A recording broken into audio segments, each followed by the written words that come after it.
Lucio Montecchio, professore ordinario di patologia forestale all'Università di Padova, autore di numerosi saggi e pubblicazioni su riviste scientifiche, definito dal Financial Times l'uomo che salva gli alberi. Non mi sembra una cosa da poco. Siamo qui in questo luogo splendido, culturalmente, per tradizione, per estetica, per natura, all'Orto Botanico di Padova, per fare questa chiacchierata a partire da Germogli, la tua pubblicazione edita da Kleup, che io ho trovato bellissima per la delicatezza, la gentilezza con la quale tu tratti questo rapporto intimo tra uomo e alberi. Grazie Matteo. E io partirei proprio dal frammento letterario che dà il titolo all'intera opera, Germogli, che sottolinea e va in qualche modo a ricordare quello che per te è stato l'inizio di un rito, di un gesto sacro, dove per sacro si intende non religioso, ma un gesto importante che benedice un momento particolare. Ci vuoi parlare di questo Germogli? Sì, Germogli è un breve racconto di questa raccolta di storie che ho scritto e si rifà a una lunga passeggiata che feci con l'amico Mario. Intendi Mario Rigoni Stern? Intendo Mario Rigoni Stern, oramai 20 anni fa nelle foreste di Paneveggio.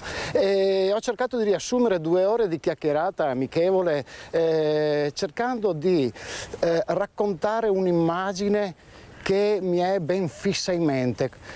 Si rifà quando gli chiesi: Mario, ma come ha fatto a sopravvivere scappando dalla Russia? E lui semplicemente ha allungato la mano e ha raccolto un germoglio di faggio. L'ha raccolto con la gestualità di un capriolo, di un cervo, e se l'è portato alla bocca. Ecco, io da allora tutte le primavere ho questo mio personale rituale che mi ricorda quel momento assolutamente indimenticabile.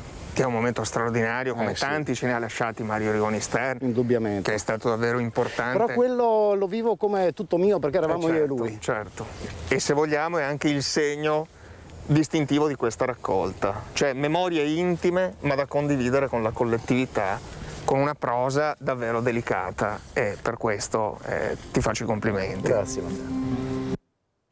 Allora, buongiorno, ho aperto con questo documentario che ringrazio sempre il professor Lucio Montecchio dell'Università di Padova, che mi manda queste bellissime immagini che fanno capire l'importanza della natura. Quando non hai niente, la natura ti salva. La natura ti salva sempre e comunque, basta saperla ascoltare e rispettare. Questo uomo, questo professore che si batte per salvare gli alberi, farli conoscere, salvare la natura. E ne parleremo questa mattina col dottor Marco Massani, direttore unità operativa complessa, chirurgia generale prima, ospedale Canfoncello di Treviso. Grazie dottor Massani di essere qui con noi. Ecco, lei non salva gli alberi ma salva le persone. Perciò è tutto un salvare, perché c'è la passione, c'è la voglia veramente di scoprire anche nuove possibilità di vita. E ringrazio anche il dottor Giuseppe Lossego, presidente Ordine dei Farmacisti Provinciali di Treviso. Grazie anche a lei, dottor Lossego, di essere qui con noi. Allora io inizierei proprio dal dottor Massani, che ringrazio tantissimo, perché abbiamo sentito questi sarcomi addominali multipli rari. C'è la chirurgia ad alta precisione. Allora, intelligenza artificiale, chirurgia ad alta precisione. Allora, è sempre più difficile morire, per fortuna, dottor Massani, dico io. Grazie. Sì, diciamo che l'esperienza che abbiamo potuto fare qui in questi anni è sicuramente stata molto positiva e ci ha consentito di portare a casa degli ottimi risultati, insomma, che sono il frutto di una gestione assolutamente multidisciplinare, ma ci tengo a dirlo, ritagliata sul paziente. Quindi ci sono delle linee guida, ci sono delle indicazioni che poi vengono comunque adattate a quella che è la situazione del singolo paziente. Questo ci ha consentito, in collaborazione con i colleghi dell'urologia del dottor Mangano, della cardiochirurgia, della terapia intensiva e dell'anestesia, di operare diversi pazienti che avevano tumori non solo voluminosi, ma in posizioni tali che richiedevano interventi estremamente delicati e che siamo riusciti a portare a termine. Ecco. Quindi sicuramente è un motivo di orgoglio per noi. Ecco. Dottor Massani, quanto è importante fare più sinergia, fare squadra, capire che l'importante è questa persona che veramente spera che questo intervento riesca, però l'importanza della squadra e delle sinergie di varie equip. Prego. Direi che è fondamentale, un approccio moderno alla medicina è fondamentale, nel senso che non esiste più il chirurgo che fa tutto ed è l'unico protagonista, esiste il chirurgo che si confronta con i colleghi, quindi radiologo, oncologo, gastroenterologo e, come abbiamo detto prima, altri colleghi che poi possono aiutarci nel momento dell'intervento chirurgico, come è successo con la cardiochirurgia del dottor Minniti e l'urologia del dottor Mangano. Senza questa multidisciplinarietà, senza questa condivisione e senza questa ricerca di un percorso comune non si va da nessuna parte, per cui la medicina per fortuna è molto cambiata in questi anni e ha preso questa strada che ha migliorato del resto di molto la sopravvivenza di molte malattie grazie a questa sinergia. Allora, si parla di appunto intelligenza artificiale, di chirurgia ad alta precisione, strumenti di nuova generazione, però poi alla fine, dottor Massani, c'è sempre l'uomo. Qui stiamo parlando di figure, di persone che gestiscono tutti questi strumenti.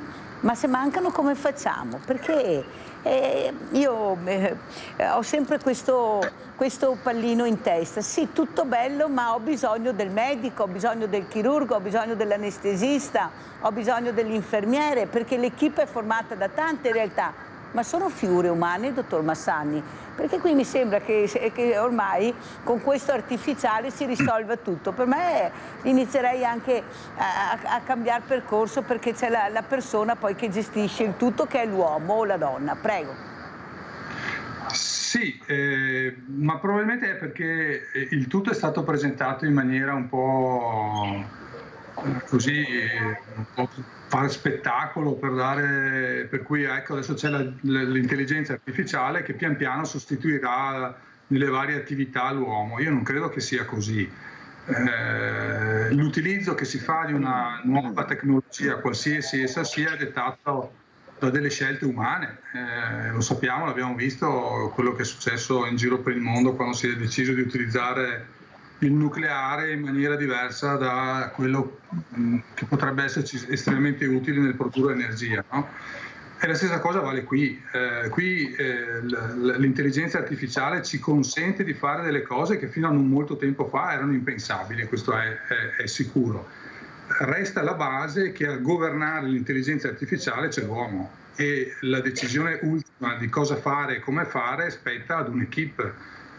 Quindi io non la vedo come, io la vedo come un aiuto a migliorare, ma non qualcosa che si sostituisce. Certo, per alcuni aspetti sarà fondamentale, per esempio, non so, nelle immagini, nella gestione delle immagini, nell'integrazione di varie immagini. Cioè, pensiamo per esempio alla possibilità di di poter vedere mentre operi le immagini che sono quelle dell'ecografia fuse con quelle dell'attacco, della risonanza. Questo diventa di grandissimo aiuto, chiaramente. Poi però bisogna saperle interpretare e le interpreta chi poi si trova a fare l'intervento chirurgico piuttosto che quello che è. Insomma, quindi io vedo l'intelligenza artificiale come una grandissima opportunità. È chiaro che come tutte le migliorie tecnologiche bisogna saperle utilizzare nel modo possibile. Ecco.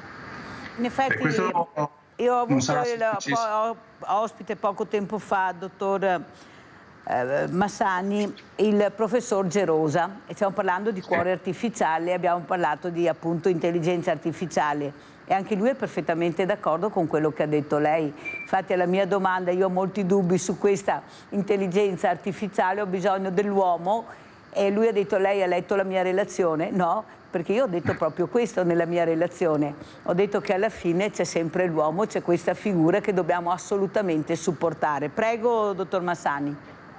Sì, è assolutamente vero. Poi lei prima diceva giustamente, ma cosa succede se in sala operatoria qualche cosa non funziona? È chiaro che la tecnologia che abbiamo a disposizione ci ha consentito sicuramente di spingerci nel fare interventi sempre più complessi e demolitivi, però è altrettanto vero che per fortuna nella stragrande maggioranza dei casi siamo in grado di fare lo stesso intervento anche qualora la tecnologia ci dovesse abbandonare, insomma, quindi ripeto, anche in questo caso non dobbiamo vederla come un limite, ma è un qualcosa in più che ci aiuta a risolvere in maniera magari anche solo più veloce tante volte situazioni comunque complesse, insomma, che l'uomo deve gestire assolutamente. Allora adesso passiamo al dottor Giuseppe Lossego, presidente Ordine dei Farmacisti Provinciali di Treviso, e anche qua i farmaci, perché anche in sala operatoria negli ospedali abbiamo bisogno di farmaci, questi farmaci che a volte sentiamo mancano. Poi magari intervistiamo gli addetti ai lavori interni degli ospedali, dicono no, gli ospedali sono a posto, le farmacie un po' meno. Com'è la situazione ad oggi, dottor Lossego? Ma direi che la situazione è decisamente migliorata. Abbiamo ancora qualche carenza di medicinali, però sono poco frequenti, si sta risolvendo, ci siamo attrezzati come farmacie, come struttura anche a livello nazionale per interagire sia con il Ministero sia con le aziende produttrici per ovviare e per arrivare a superare questa problematica. Per cui diciamo che in questa fase che era partita drammaticamente nel post-Covid, in questa fase sinceramente stiamo un attimino guadagnando terreno e sono relativamente pochi i farmaci mancanti ai quali, ripeto, siamo riusciti a mettere un po' una toppa cercando sostituti, avendo farmacie che producono eventuali mancanti, per cui non ci possiamo in questo momento preoccupare. Ecco, questa è la verità. Mi fa piacere perché noi vediamo un servizio del 2 febbraio 2024, dopo proprio a Treviso si parlava di carenza di farmaci. Andiamo a sentire. Non ci siamo mai trovati in questa situazione pre-pandemia, vuol dire 19, 18, 17, 16. Ad esclusione degli anni del Covid, quando le forniture di alcuni farmaci erano rese complicate proprio dalle richieste legate alla pandemia, è la prima volta che si verifica un problema di approvvigionamento come questo. La carenza, legata il più delle volte alle tensioni internazionali che coinvolgono quei paesi che producono i principi attivi contenuti nei medicinali, ad oggi riguarda soprattutto alcuni farmaci per il diabete, come il Lumalog, per le pancreatiti come il Creon o il Vimpat per l'epilessia. Sta mancando, è sia carente che indisponibile. Per cui il Creon come farmaco fino al 2025 siamo in allarme. Nel caso del Creon, spiega il dottor Giacomazzi, c'è la possibilità da parte della farmacia di inviare il paziente dal medico che fa una richiesta alla regione che a sua volta acquista il medicinale di importazione. C'è un iter molto lungo, un iter burocratico, non indifferente. Si può aspettare? Si può aspettare parecchio. E se no bisogna fare gli ordini diretti alla ditta importatrice, ma che non è detto che lei sia tutti i momenti rifornita. Alla carenza si aggiunge un problema di indisponibilità legata spesso ai bassi costi di alcuni medicinali. Avendo costo di farmaci molto bassi, automaticamente questi vanno all'estero. E noi ci troviamo, come nel periodo della pandemia, che avevamo bisogno della mossicillina e anche dello streptococco, per cui abbiamo avuto problemi, perché noi esportavamo. E non ce li tenevamo per noi? Bravissima. Cosa succedeva? Che abbiamo sempre un parallel trader in cui vanno fuori questi farmaci, che è sbagliatissimo. Prima riforniamo l'Italia e dopo...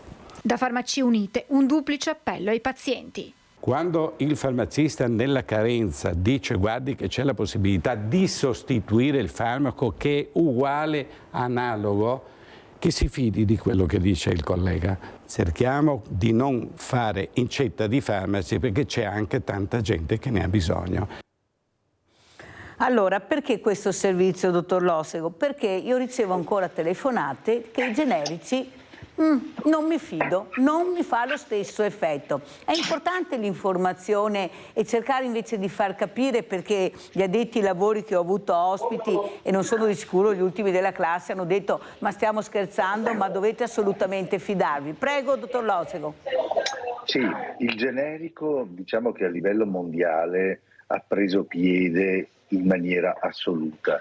Ha preso piede per molti motivi, perché il generico è un farmaco assolutamente come tutti gli altri farmaci, è chiamato generico solo per il fatto che viene prodotto dopo che sono passati tot anni di brevetto di chi questo farmaco l'ha inventato, per cui il farmaco è identico, segue le stesse identiche procedure di preparazione, non cambia assolutamente nulla, cambia il fatto che ovviamente crolla il prezzo perché viene prodotto da più case farmaceutiche, non essendoci più una restrizione di brevetto. Questo porta naturalmente ad una farmacoeconomia migliore, nel senso che si cerca di contenere la spesa sanitaria farmaceutica, e noi ovviamente collaboriamo con la regione, col ministero in ogni istante per poter migliorare questo bilancio, perché dalla sussistenza economica dipende la funzionalità di tutto. Gli ospedali sono portati ad operare un risparmio il più possibile per migliorare la possibilità. Le strutture sul territorio, le farmacie per prime, sono deputate a compartecipare al contenimento della spesa farmaceutica. Ecco perché il generico negli Stati Uniti, nel resto d'Europa raggiunge il 70 all'80%, in Italia purtroppo il generico non ha preso piede perché c'è una certa diffidenza e siamo ancora al 30-35%, che è veramente poco ed è un motivo che porta a non risparmiare sulla sanità a parità di prodotto. Ha fatto bene veramente a confermare quello che avevamo già sentito appunto da questi ospiti, però noi ci fidiamo delle persone che non sono brave, ci fidiamo delle cose che non sono buone e invece non ascoltiamo quando ci dicono di fidarci di quello che dicono gli addetti ai lavori che sono preparati. Abbiamo Rinaldo da Venezia, vai Rinaldo. Ciao Mirella e buongiorno ai tuoi ospiti. L'intelligenza artificiale ti ha davanti il medico, va bene, che personalmente fa le robe, e l'intelligenza artificiale ed è un strumento, ed è un manufatto importante, finché vuoi, ma se non vedi medici come quelli che ti ha davanti nel tuo studio, che va a lavorare una vita e che ancora vivo a lavorare per farmi star bene, e l'intelligenza artificiale non serve a niente. Giustamente come si dice, anche le bombe atomiche, l'energia atomica era stata fatta non per occupare la gente, ma per metterla sul lavoro, cercare di trovare delle migliorie. Ma purtroppo, prendendo delle medicine, hanno capito che sono meglio, diremo, che è cosa manco. E lo so, capisco il discorso, che chi che ha scoperto il prodotto, per 10-20 anni, dà concessione di venderla io. Dopo, quando che scade, va bene, gli altri puoi farla e giustamente più mezzi, più roba che ti metti in mercato e manco è costa, o no? Però la gente non le crede. Purtroppo qua in Italia siamo fatti così, però è sbagliatissimo. E dopo un'altra roba voglio dire, e medicine, togliamo troppe medicine, ma mi non vado dal medico e dico voglio questo, voglio quello, è uno che mi ordina. Se me dà vuol dire che ho bisogno, mi tolgo 5 pastiglie la mattina, non c'è un piacere, e tolgo perché mi ordinare, dopo è tutta una conseguenza, e dopo che c'è un business immenso, che c'è miliardi, che dire, in Africa è mondo, perché non vede medicine, che le buttiamo via, prima di levanza di buttarle via, cestinarli perché riesca a due, è vergognoso, dovressimo dargli togliere da mano, le confessioni. Che io ho fatto 10, anche le punture. Ti me ne ordini 3 punture, ti fai scatole da sia, altre 3 e butto via, perché quando me le faccio. Voglio dire, dovrebbe essere più coscienza, aiutare chi che non è gatto. Mini scatole. Rinaldo, grazie, perché devo andare avanti, devo andare anche alla pubblicità. Comunque sei stato molto chiaro. Allora, dottor Massani, in questa chirurgia ad alta precisione vengono abbinate terapie a base di farmaci di ultima generazione, visto che parliamo di farmaci. Ultima generazione, cosa vuol dire? Perché a casa sono curiosa, nessuno ci spiega mai niente, vuol dire che sono meglio di quelli di prima. Com'è questa ultima generazione? Abbiamo sentito i ragazzi di ultima generazione, adesso i farmaci di ultima generazione. Prego, dottor Massani. Il discorso è abbastanza semplice, nel senso che, come in tutte le cose, l'evoluzione nel campo medico è molto... È il settore dopo l'aerospaziale in cui maggiori sono i cambiamenti, più veloci sono i cambiamenti, e quindi anche nel mondo del farmaco sono cambiate tante cose, quindi abbiamo nuovi farmaci di cui si parla molto, che per esempio sono gli immunoterapici, che hanno cambiato la storia di tantissime malattie, per fortuna, e che sono di relativamente recente introduzione. Ce ne sono sempre nuovi, quindi ecco, per nuovi farmaci, quando si parla di nuovi farmaci intendiamo fondamentalmente questi. Ma poi ci sono le aziende. È vero che chiaramente le aziende che producono i farmaci hanno degli interessi, ma fanno anche moltissima ricerca, e la ricerca sappiamo essere estremamente costosa. Poi per un principio attivo che si riesce a mettere in commercio ce ne sono migliaia che sono stati esclusi eppure testati, quindi è un percorso anche quello molto complesso. Quindi diciamo che quando parliamo di farmaci di ultima generazione o nuovi, ci riferiamo fondamentalmente a questi, cioè a questo campo dell'immunoterapia in maniera particolare, che per alcune malattie è stata veramente una rivoluzione. Abbiamo Sebastiano da Abano. Vai, Sebastiano. Buongiorno signor Buongiorno. Ti volevo dire due cose. La prima cosa, purtroppo noi non ci siamo allagati tutti. Siamo tutti sotto acqua, l'acqua proprio ci supera. Io da casa mia neanche posso andare neanche a lavorare, perché proprio sono sollevato all'acqua, proprio siamo tutta Abano purtroppo allagata, e questo ormai sta capitando molto spesso, un po' di acqua e si allaga la città purtroppo, e questa è la natura che ormai dobbiamo accettare. Poi un'altra cosa per quanto riguarda gli ospedali, io ieri ho visto un programma su Rete 4 di Mario Giordano, e hanno fatto vedere l'ospedale, mi sembra di Treviso dovrebbe essere, dove c'era una paziente oncologica di 23 anni, una ragazza di 23 anni, una visita gliel'avevano messa per giugno, mi sembra. Ora io dico, no, com'è possibile un'oncologica la prenotazione a giugno? Cioè, poi quando sono andati i giornalisti, il stesso giorno la ragazza ha ricevuto una chiamata che aveva la visita dopo 2 giorni.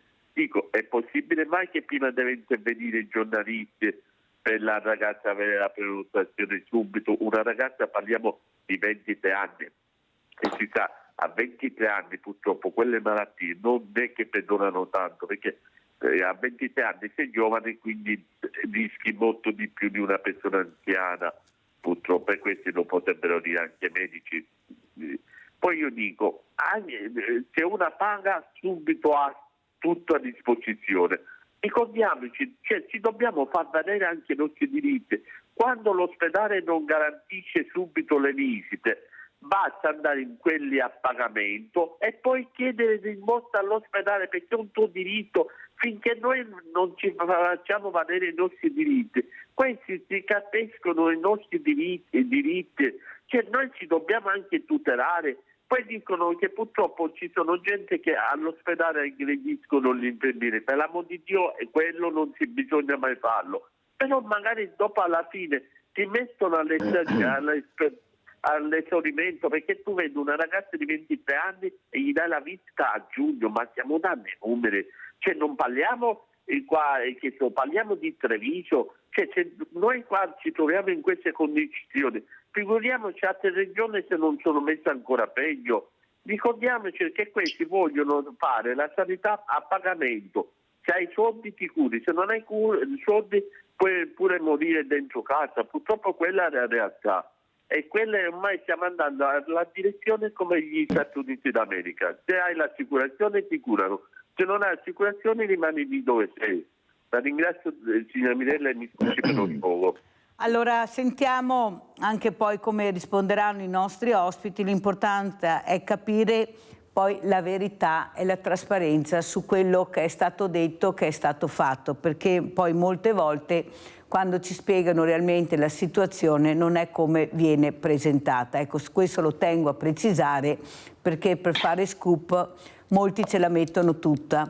L'importanza è capire qual è la verità e la trasparenza delle cose che si vedono e che si leggono. Detto questo, sentiamo se il dottor Massani vuole aggiungere qualcosa, libero di rispondere o meno. Prego, dottor Massani. Ma allora, premesso che questo ovviamente c'è chi è molto più informato e sa molto meglio di me come funziona e ha il ruolo per farlo, io non lo ho. Però quello che posso dire è un discorso molto più generale e io credo che dovremmo essere consci che abbiamo un sistema sanitario estremamente efficiente, che però è anche estremamente costoso. Questo è un dato che è noto e risaputo, ma che dà risposte ai pazienti. Per cui io, sinceramente, anche ho visto qualche serata di queste trasmissioni del mercoledì sera e effettivamente concordo che spesso c'è la voglia di fare scoop e non riesco neanche a capire francamente perché si debbano poi così cercare di andare a sollevare gli animi delle persone quando non credo sia necessario. Abbiamo bisogno di altro, abbiamo bisogno di dimostrare che siamo efficienti, solidali, che lavoriamo tantissimo. Io le dico, tanto sono dati che si possono tranquillamente dire, i miei collaboratori nei 4 mesi da gennaio ad aprile hanno lavorato 3.800 ore in più, cioè oltre a quelle timbrate hanno lavorato 3.800 ore in più. Quindi a dimostrazione che c'è la massima volontà di dare risposte ai cittadini che hanno bisogno di risposte. E dobbiamo però anche dire che è uscito recentemente una valutazione in cui in Italia ci sono più di 4 milioni di prestazioni di pronto soccorso inutili ogni anno. E anche questo credo sia un dato che va considerato e messo nel calderone di tutte queste. Poi sicuramente la direzione sarà in grado di essere molto più precisa nel dare le risposte alle domande che ci ha fatto.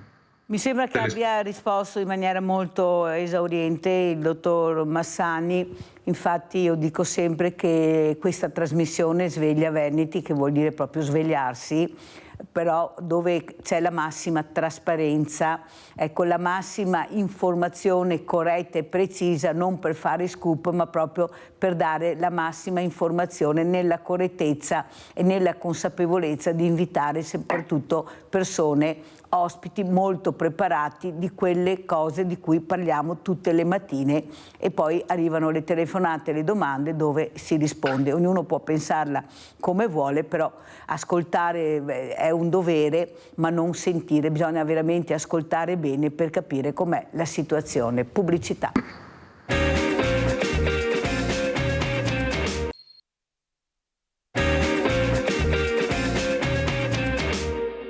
È stato approvato dopo un lungo percorso il progetto di fattibilità tecnico ed economica che ci apre la strada alla progettazione definitiva, quindi per noi è un traguardo importante, di una tappa però. Il giro, come si suol dire, continua, la prossima tappa sarà proprio quella del progetto definitivo che potrà essere poi eventualmente messo in gara per la realizzazione. I tempi che noi abbiamo ipotizzato porterebbero ad avere l'ospedale di Padova realizzato in quel di Padova Est attorno al 2030-2031. Naturalmente sono tempi che sono calcolati senza, come dire, intoppi amministrativi, che vuol dire ricorsi, gare che si allungano e così via, insomma. Però l'ottimismo ci porta a dire questo. Per fortuna che sono ottimista, il Presidente Del Ben è ottimista, ecco, noi lo siamo un po' meno, però speriamo, ma non perché manchino le risorse o perché non si voglia fare, Perché non ci sono i numeri delle figure umane. Io dico sempre al dottor Massani, e lo dico anche al dottor Losego, e l'ho detto anche al direttore generale Benazzi, che mi conosce molto bene, che non me ne può fregare di meno di avere letto d'oro. Io voglio un buon medico, un bravo infermiere, un bravo chirurgo quando vado in sala operatoria, una squadra che funzioni, poi tutto il resto se viene mi fa anche piacere, però io ho bisogno di queste preparazioni per essere sicura che l'intervento riesca di guarire dalla malattia. Cosa dice dottor Massani? Tanto cemento, per carità, va tutto bene, però quello proprio che vedo che si fa molto poco, eppure le proposte ci sono, investire nella persona, nella qualità, nella preparazione della persona. Dottor Massani. È un discorso che ci porterebbe via, credo, qualche giorno, perché è molto complesso. Vale un po' quello che ci siamo detti prima, in fondo, che per le tecnologie e l'uso dell'intelligenza artificiale. È chiaro che più lavori in un ambiente adeguato ed idoneo, più sei in grado di produrre anche qualità. Credo che questo sia innegabile. E per quanto riguarda, per esempio, la situazione nostra qui adesso, devo dire che da quando ci siamo trasferiti nella parte nuova, nella cittadella, abbiamo un ambiente assolutamente super confortevole, super tecnologico, e quindi che ci ha aiutato sicuramente a migliorare la qualità del nostro lavoro, assolutamente. Qualcuno ha detto che è un progetto un po' sorpassato, questo attuale della cittadella della salute. Lei cosa risponde, dottor Massani? Allora, guardi, ha sentito adesso il dottor Dalben cosa ha detto? Che confidano di finire il nuovo ospedale di Padova per il 2030, il che vuol dire che ci vorranno almeno 7-8 anni, no? Più o meno. È chiaro che in questi 7-8 anni tante cose potrebbero cambiare da un punto di vista tecnologico, però è anche vero che hai tempo per eventualmente adattarti e porre quei rimedi che ritieni si possano fare, che è un po' anche quello che è successo da noi, cioè, per dire, le nostre sale operatorie adesso hanno dotate di una tecnologia super all'avanguardia, insomma, che non era sicuramente quella che era nel progetto originale, che ricordiamo è cominciato veramente tantissimi anni fa. Quindi c'è tempo anche poi in corso d'opera per apportare le modifiche che si ritiene opportuno apportare. È chiaro che poi alla fine uno dice magari avremmo potuto avere un po' più spazio, avremmo potuto avere, ma questo nel mondo ideale, la realtà è questa ed è un'ottima realtà, secondo me. Abbiamo Alfonso da Padova. Ciao Alfonso. Sì, buongiorno. Chiamo per un mio problema di malasanità. Io sono malato oncologico con due melanomi e sono in cura con i vari controlli. Mi dispiace dirlo, però dovevo fare un controllo un mese fa e mi è stato detto che non si può fare, cioè esame non rinviato, esame annullato. Ma per quale motivo? Mi hanno detto che venivo chiamato, questo succedeva in gennaio. Mi avevano detto che venivo chiamato e non ho ricevuto nessuna telefonata. Mi sono fatto vivo telefonicamente, non mi hanno dato nessuna risposta. Ho dovuto andare allo IOV di Padova e chiedere come mai questa visita non venisse fatta dopo un anno di prenotazione. Mi hanno detto, l'infermiera non sa dirmi niente, chiedo di parlare con un responsabile e mi viene detto che la visita non viene fatta perché mancano i medici.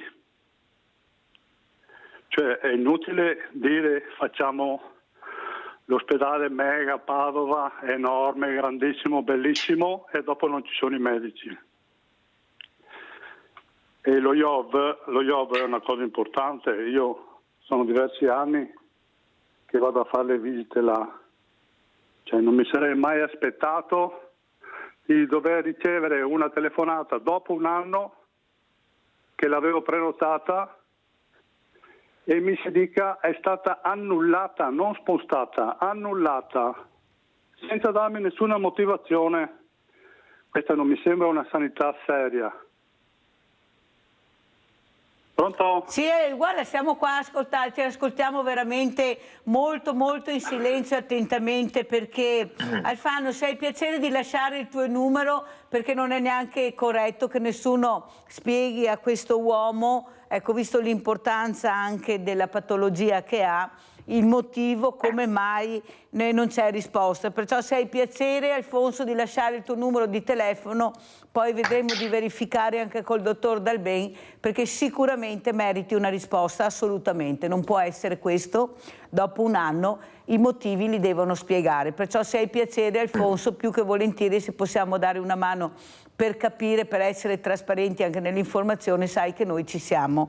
Perciò se vuoi in regia mettiti d'accordo con il nostro regista e poi vedremo. Allora, dottor Losego, a lei, questi pazienti che arrivano, prendono i farmaci, però la farmacia è diventata anche una specie di ascolto, psicologi siete diventati, perché mancano i medici di famiglia, i preti sono sempre meno, per fortuna che ci sono i farmacisti, come abbiamo sentito Alfonso, ma ho sentito altre telefonate purtroppo che chiamano e nessuno risponde.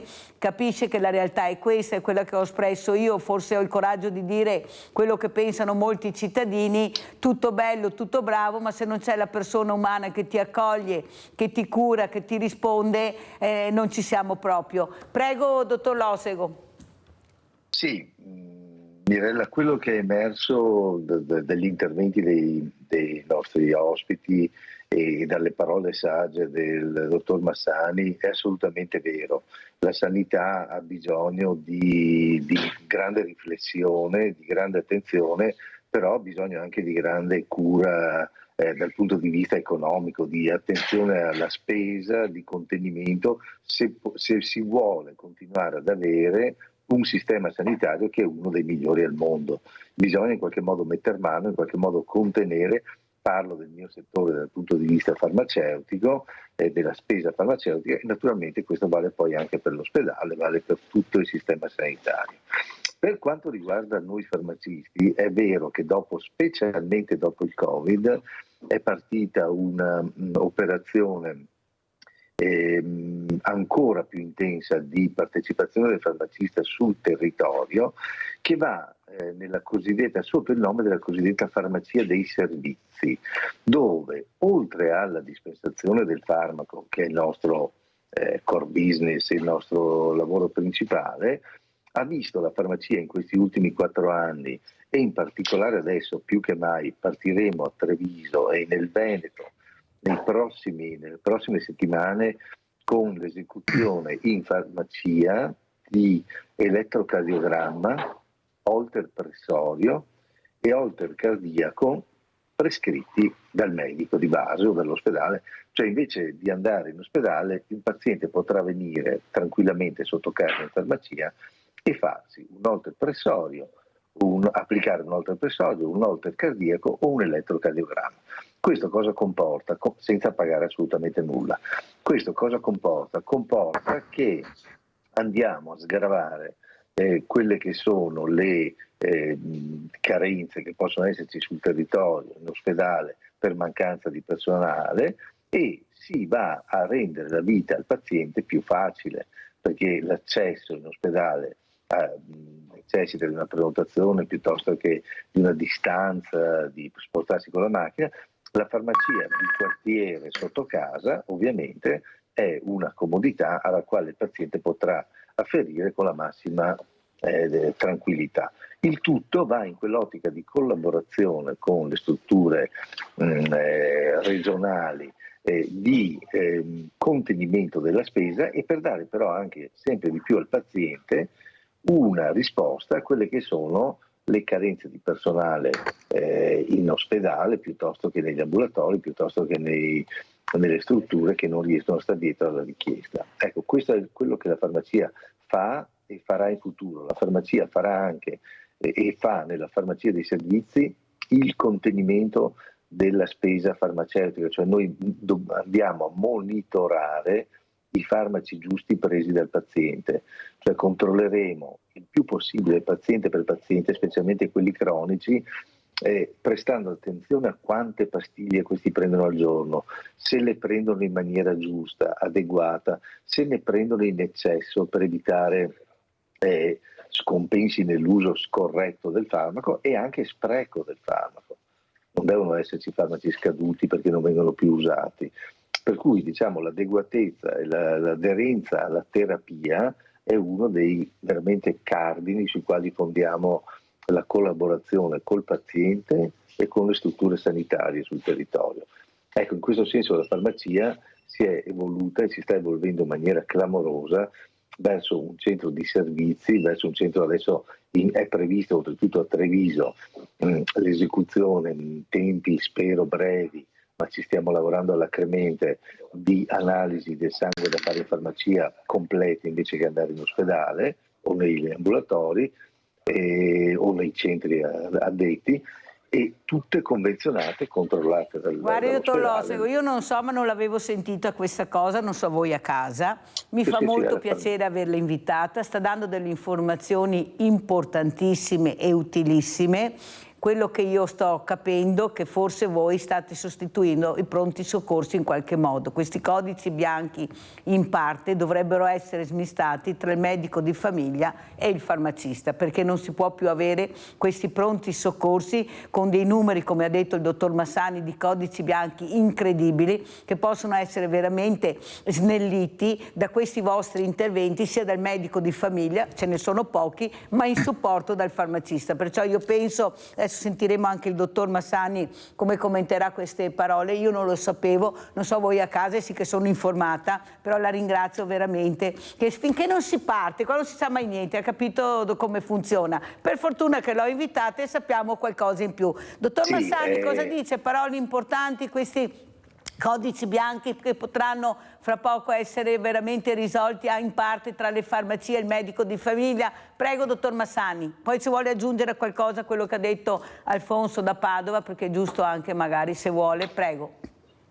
No, per quanto riguarda quanto ci ha appena raccontato il dottor Losego, è la chiara dimostrazione che il nostro è un sistema sanitario efficiente, non c'è niente da fare. Poi è chiaro che ha delle pecche, è chiaro che è migliorabile, però sono assolutamente convinto che sia ancora uno dei migliori sistemi sanitari al mondo. Tutta questa organizzazione è chiaro che richiede tempo, richiede risorse, richiede persone, però quando partono poi effettivamente sono di grandissimo aiuto, quindi ben venga, ed è un'ottima notizia, un'ottima collaborazione e sinergia che c'è tra poi ospedale e territorio. Quindi secondo me è estremamente importante. Per quanto riguarda la risposta al signore che è in attesa di una visita di controllo, lì ci sarebbe un discorso lunghissimo da fare sulle visite di controllo che forse è meglio non fare, nel senso che andrebbero valutate il controllo, perché quando qualche volta è anche vero che magari la visita di controllo, anche se non cade esattamente al mese e mezzo ma cade dopo 3 mesi, non sposta assolutamente nulla in termini del controllo della malattia, solo che queste cose ai pazienti giustamente vanno anche spiegate tante volte, no? Cioè noi qualche volta diciamo deve fare la risonanza magnetica di controllo tra 1 anno, però se uno dice ma guardi che se per caso non dovesse essere 1 anno, 1 anno e mezzo, non si preoccupi, non cambia nulla, è un'indicazione di massima perché uno non si dimentica che deve fare degli esami, e questo è importante credo, però bisogna spiegarlo. Ecco, quello che ho detto io, la ringrazio, dottor Massani, ecco, di averlo ribadito, perché è importante anche spiegare. Non ti faccio per questi motivi, ma ti spiego. Non puoi dire non so niente, non è ammissibile il no, non è ammissibile il no, e la risposta deve essere data. Ecco, questo io ci credo fermamente, e ha tutto il diritto Alfonso di sapere perché questo esame è stato cancellato. Abbiamo Nadia da Treviso, vai Nadia. Ciao Mirella, buongiorno ai 2 ospiti. Niente, volevo dirti adesso che ho sentito che per i codici bianchi è possibile andare dal medico di base o in farmacia attraverso questi 2. Allora, ma se aspetto un appuntamento preso il 3 maggio dal mio medico di famiglia, me l'ha dato il 24, è peggio del pronto soccorso. perché devi andare in non farmacia, vedo Nadia. chiarimenti Allora attenzione, come ha spiegato il dottor Lossico, ci sono cose che si potranno fare in farmacia e altre no, ma si sta partendo per dare delle risposte. Purtroppo scarseggiano i medici di famiglia, hanno dei numeri incredibili, li avete sentiti, li ho invitati anche i presidenti dei medici di base, cosa hanno detto, perciò speriamo, dobbiamo essere ottimisti e cercare di capire che qualcuno riesca a capire l'importanza dei numeri, ecco, perché i numeri, ecco, da soli questi medici non riescono più a gestirli, c'è una burocrazia che li fa stare ore e ore davanti al computer per le ricette, per tutto. Ditemi voi come fanno, e sono loro che devono fare queste cose, non è che possono delegare qualcun altro. Vedete che stanno cercando di fare squadra anche tra di loro, di comunità, questi medici, perché da soli è impossibile gestire i numeri che hanno, visite esterne, interne, di tutto e di più. Perciò Nadia ti sapremo dire, abbiamo avuto una importante documentazione questa mattina con questi due ospiti. Il dottor Lossico cosa dice a Nadia, che spera, chissà che anche in farmacia possa fare quello che dovevo fare dal mio medico, perché se il mio medico mi dà la visita fra 2 mesi, prego. Ma i ruoli, io lo dico sempre, bisogna essere molto attenti e rispettare con severità il ruolo del farmacista, il ruolo del medico e il ruolo del medico ospedaliero. Nessuno deve fare per nessun motivo il lavoro dell'altro. Bisogna cercare di agevolare, come diceva lei giustamente prima Mirella, e se si può sgravare con l'esperienza che si ha, con la capacità di conoscenza che si ha, se si possono evitare accessi inutili all'ospedale, al pronto soccorso o anche al medico di base stesso, che ha già i suoi grossi problemi, e si possono risolvere con le nostre conoscenze in farmacia, sicuramente si dà un contributo al paziente, al medico, all'ospedale, alla sanità di efficienza, questo è sì, e su questo noi stiamo lavorando come farmacisti il più possibile, in modo da avere anche un aggiornamento continuo per poter dare il nostro contributo e per poter risolvere quei problemi che possono essere risolti a livello di farmacia con tranquillità.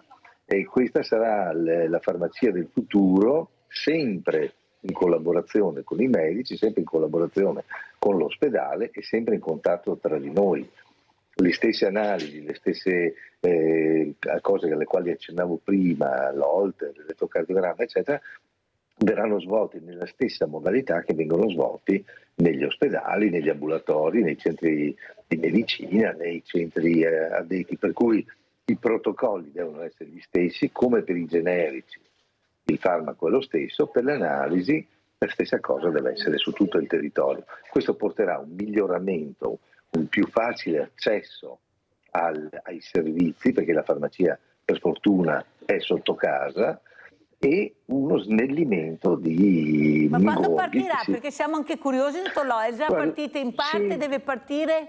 No, manca solo gli ultimi dettagli, la firma con la Regione Veneto. Abbiamo già tutto preparato, tutto pronto. Ovviamente è un'operazione molto complessa perché riguarda tutto il Veneto, tutta la popolazione.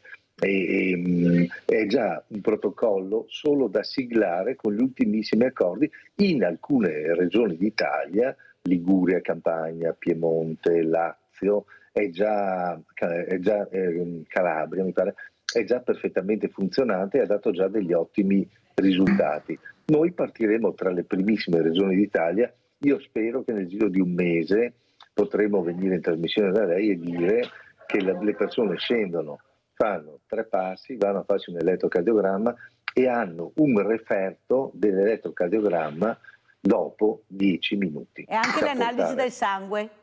L'analisi del sangue ci stiamo lavorando con il dottor Rigoli a Treviso, ci stiamo lavorando in maniera molto molto seria, perché lì diventa ancora più complesso, perché si tratta di un prelievo importante da fare in farmacia.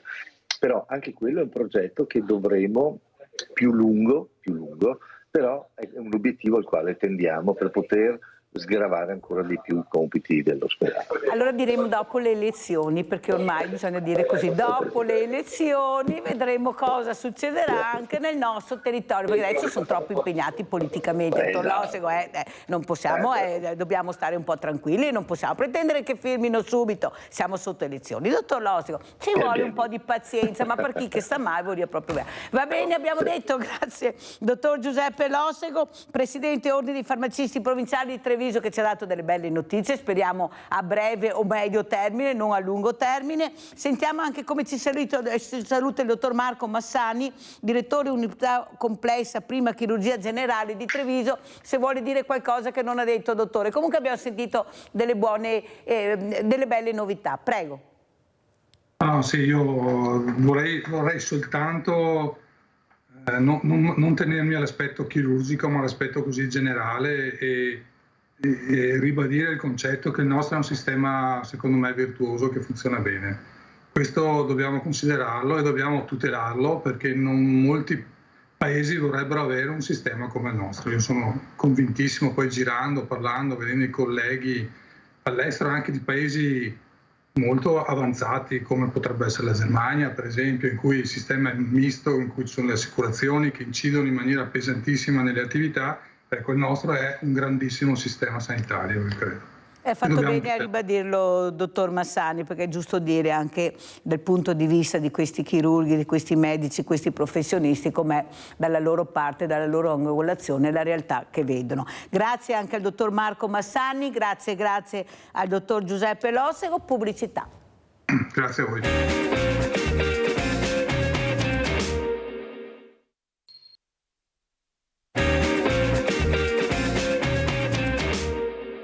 Quasi 4.000 morti in più in 34 anni nell'area rossa causati da PFAS, è quanto emerge da uno studio di un gruppo di ricercatori dell'Università di Padova pubblicato sulla rivista scientifica Environment Health, che ha rilevato l'impatto devastante della contaminazione da PFAS sulla mortalità della popolazione che risiede nei comuni veneti più colpiti, che si trovano nell'area tra le province di Vicenza, Padova e Verona.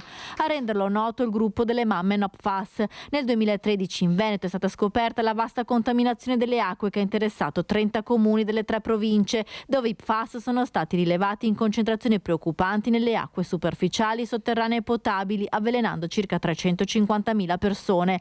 La ricerca condotta dal professor Annibale Biggeri insieme al suo team dell'Università di Padova, in collaborazione con il Registro Tumori dell'Emilia Romagna, il Servizio Statistico dell'Istituto Superiore di Sanità e con il contributo di Citizen Science del gruppo Mamme No PFAS, evidenzia che dal 1985 al 2018 si è registrato un eccesso di oltre 3.800 morti rispetto all'atteso, una morte in più ogni 3 giorni. In particolare, per la prima volta è stata dimostrata un'associazione causale tra l'esposizione dal PFAS e il rischio elevato di morte per malattie cardiovascolari. Secondo lo studio, inoltre, ad essere maggiormente colpiti sono stati i giovani.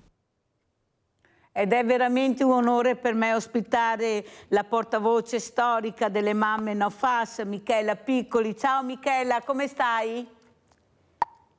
Ciao, grazie Mirella, sto bene, mi vedete perché sì. Io non riesco a... No, ti vediamo bene, grazie. Michela, ti vediamo bene. Allora, abbiamo sentito il servizio, come lo completi? Perché tu vorrai aggiungere qualcosa per far capire l'importanza di ascoltare questi numeri, di prendere posizione e mettere in sicurezza. Prego. Sì, questo studio non fa altro che... rafforzare il fatto che la Regione Veneto adesso deve fare uno studio epidemiologico serio. Ora, i dati ci sono tutti. Ci sono problemi alla fertilità, abbassamento delle difese immunitarie, tutti questi dati, aumento della mortalità, appunto come è stato rilevato dallo studio Biggeri.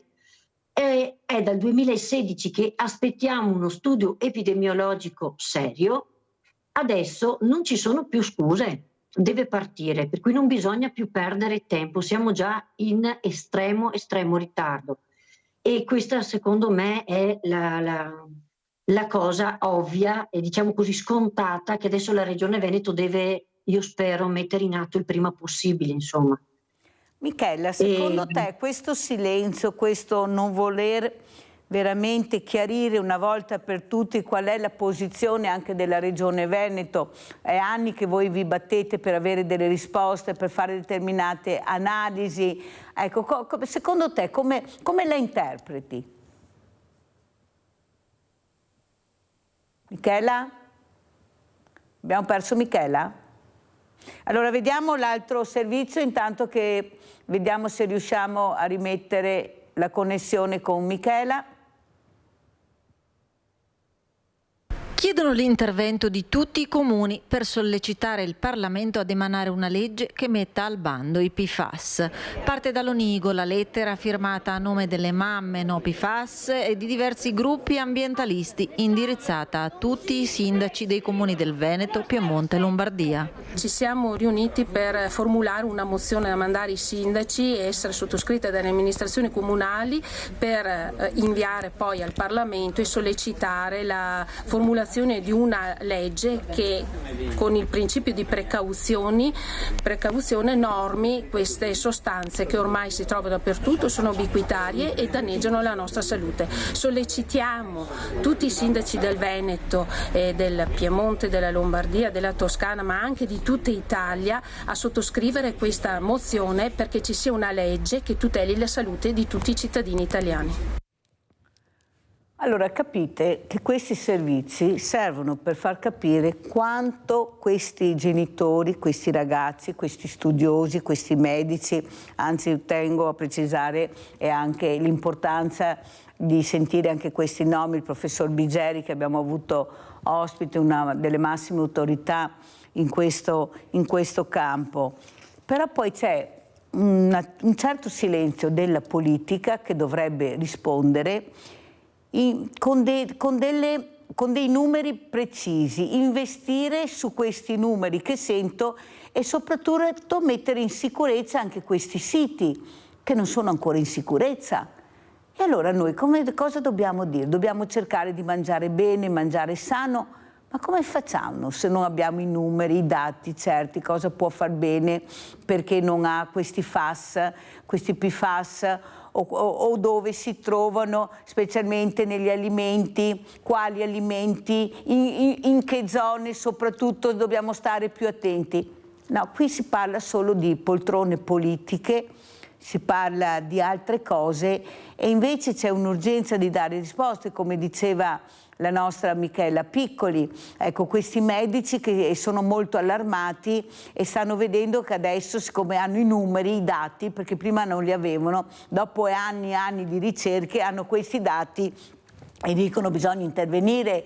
Sono dati anche dati nel mondo, perché i PFAS non ci sono solo qua, sono nel mondo. Avete sentito in America hanno preso provvedimenti. Qui c'è il silenzio totale, il silenzio, perché qui in Italia l'importante sono le poltrone, anzi premiare chi ha fallito, lo promuovono, sì, bisogna promuovere perché fa parte della parte politica, ci mancherebbe altro, si può mica mandare a casa perché ha sbagliato questo, e no, bisogna promuoverlo perché noi facciamo così, promuoviamo i scarsi e non supportiamo invece quelli bravi, quelli competenti, quelli che potrebbero dare delle risposte, perché non gliene frega niente, sono i soldi che regnano sovrani, però i soldi nelle direzioni che vogliono loro. Ma qui stiamo parlando di salute pubblica, di salute che coinvolge la popolazione, anche il Veneto, avete sentito il territorio Vicenza, avete sentito i problemi che ci sono nel territorio di queste zone rosse. Eppure si continua a tacere e non dare risposte. Eppure Michela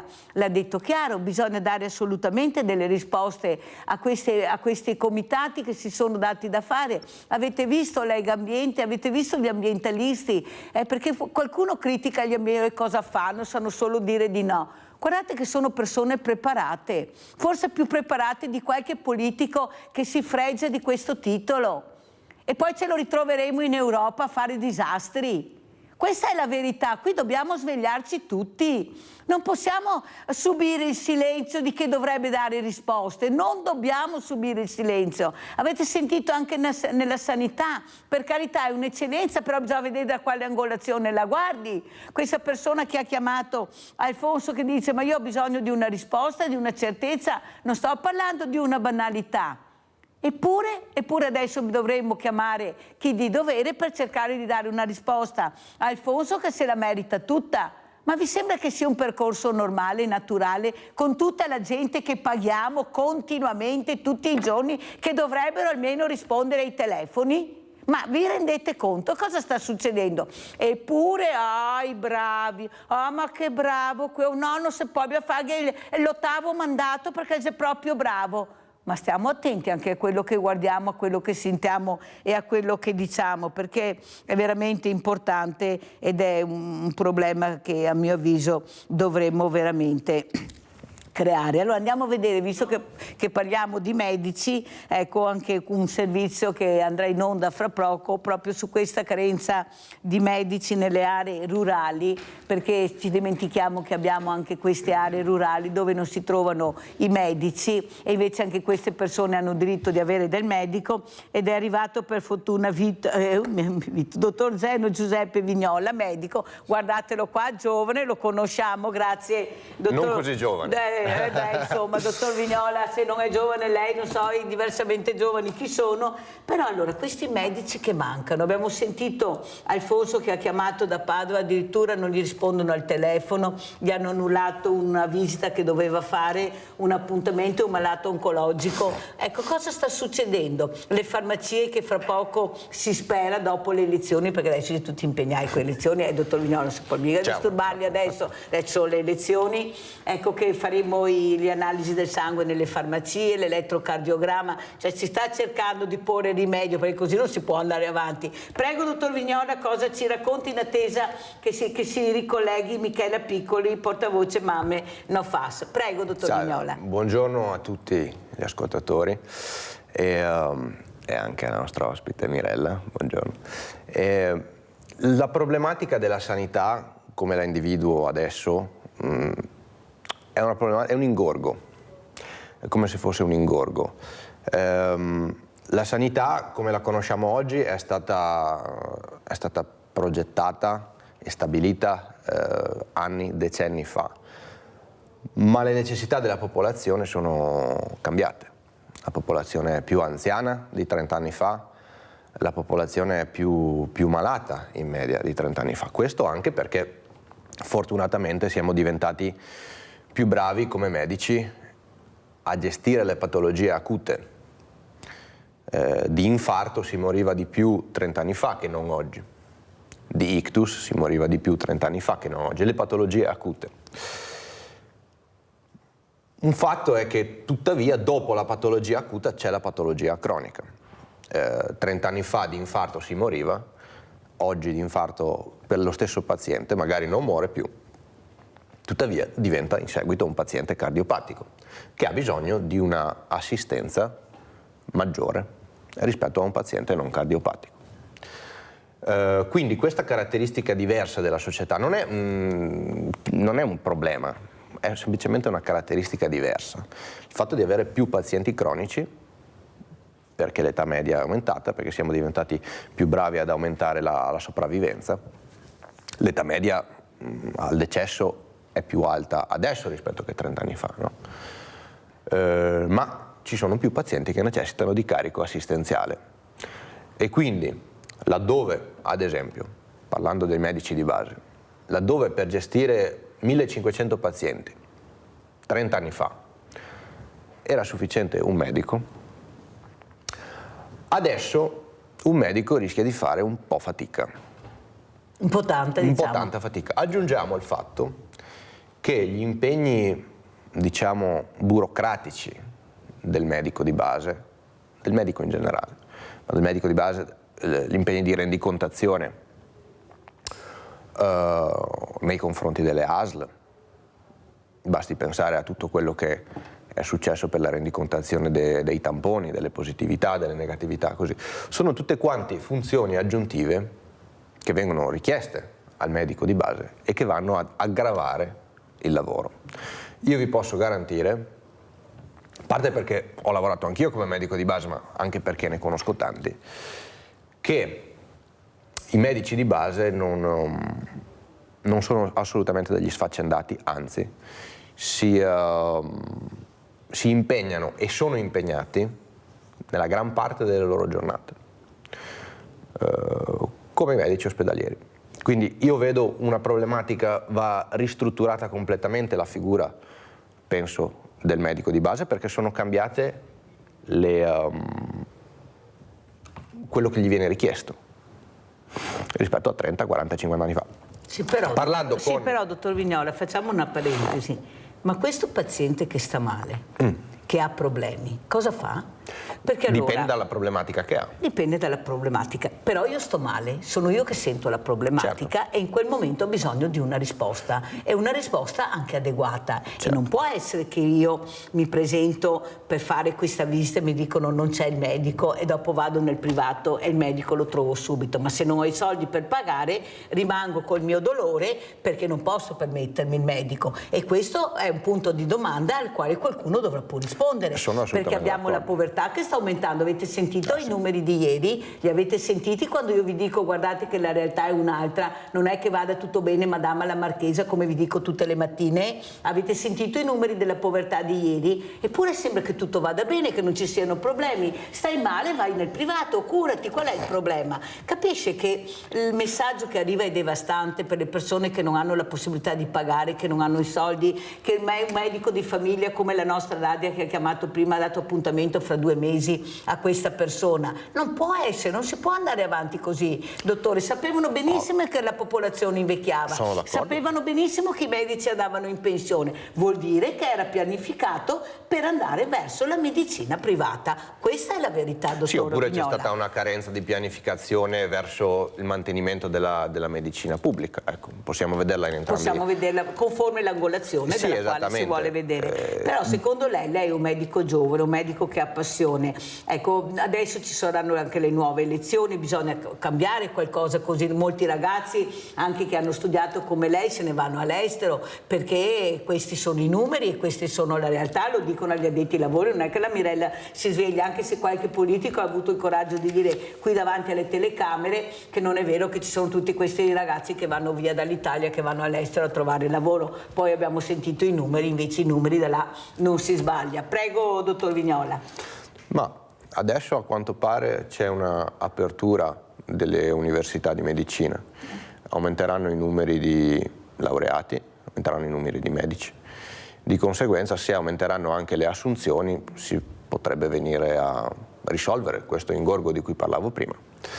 La caratteristica di questa situazione è che tuttavia i nuovi universitari oggi saranno medici tra 6 anni. Bisogna un po' domandarsi cosa fare in questi 6 anni. Io non ho naturalmente non ho la risoluzione a tutti i problemi, anzi c'è questo ingorgo, bisogna decidere o si va a mettere una misura momentanea per risolvere questo ingorgo momentaneamente, un ricorso ad esempio ai libero professionisti esterni negli ospedali, come vediamo che succede abbondantemente, o altrimenti questo ingorgo penso che sia destinato a rimanere, perché se non ci sono nuove assunzioni, non ci sono nuovi medici. Abbiamo ripreso la connessione con Michela Piccoli. Ecco, Michela, qui abbiamo il dottor Zeno Giuseppe Vignola che sta parlando delle difficoltà anche come medico di famiglia, medico di base a dare risposte perché i numeri sono quelli, non c'è niente da fare, abbiamo una popolazione che sta invecchiando, abbiamo pochi medici, molti se ne vanno, delle soluzioni dovranno pur trovarle, formeremo i medici ma ci vorranno 6 anni che tutto vada bene. Prego Michela. Sì, abbiamo una popolazione che sta invecchiando, abbiamo una grossa fetta di popolazione che si sta ammalando. Se pensiamo che nel nostro territorio in 40 anni sono morte 4.000 persone in più, per cui anche l'inquinamento va ad incidere proprio su un peggioramento da un punto di vista sanitario. E dobbiamo fare i conti con questa cosa, perché è una cosa molto importante. Per quanto riguarda proprio i FAS, manca ancora una legge nazionale. Adesso abbiamo inviato a tutti i comuni del Veneto e io spero che anche chi ascolta questa trasmissione possa sollecitare il proprio comune a firmare questa mozione che poi andrà a spingere a livello governativo affinché venga fatta una legge che metta al bando queste molecole. Altri paesi europei lo hanno già fatto e ci sono già prodotti che sostituiscono questi PFAS, per cui non capisco perché il nostro governo, perché il nostro paese, la nostra Italia non si sta ancora muovendo.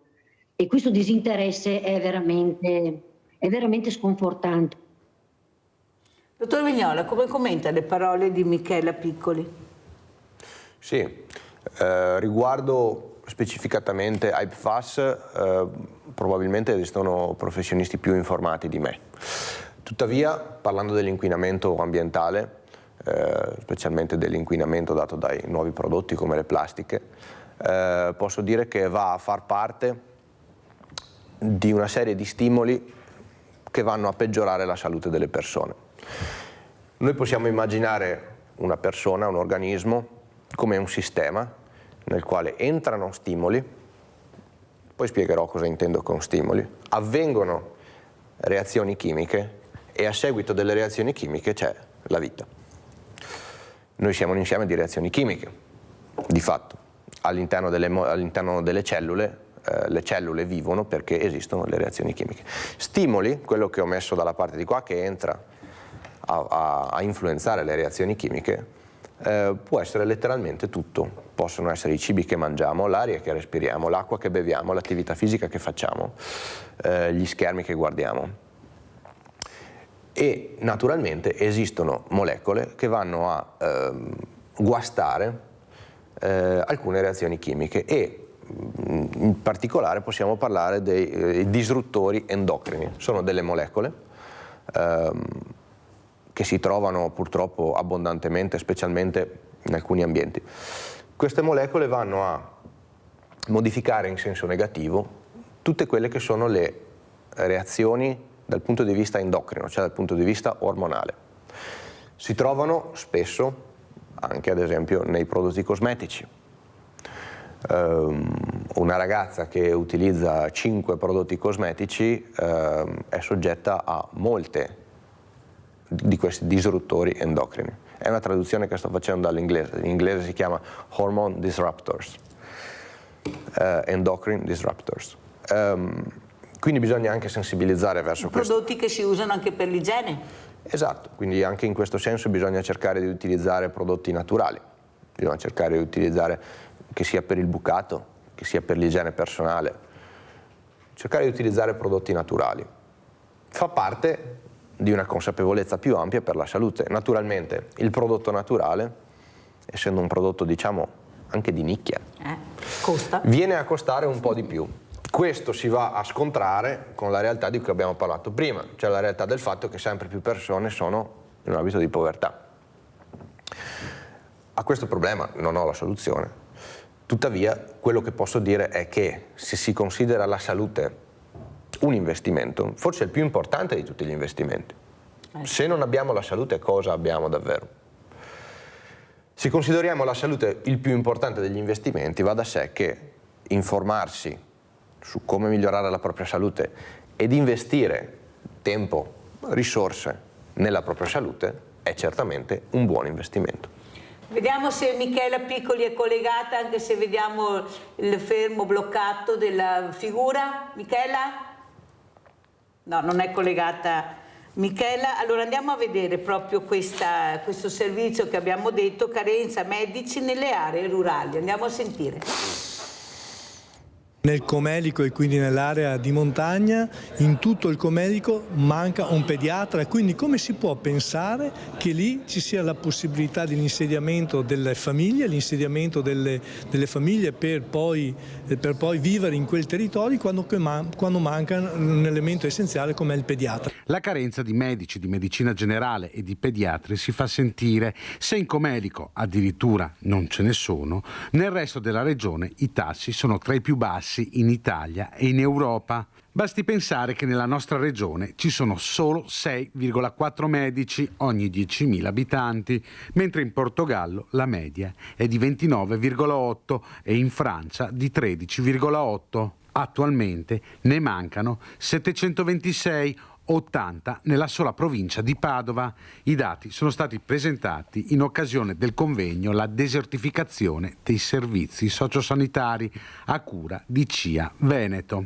Oggi sempre di più si sta subendo nelle campagne la desertificazione anche della popolazione. Se non ci sono servizi, e qui li vediamo, anche i servizi medici sono determinanti, le persone non stanno nelle campagne, non stanno nelle aree marginali, quindi è un grosso problema, è un problema che dobbiamo attingere, dobbiamo valutarlo in maniera attenta per valorizzare appunto la sostenibilità all'interno delle nostre campagne. Bisogna cambiare il paradigma della programmazione regionale, andando oltre al concetto di popolosità che porta servizi nelle aree più densamente abitate, lasciando però altre aree sguarnite.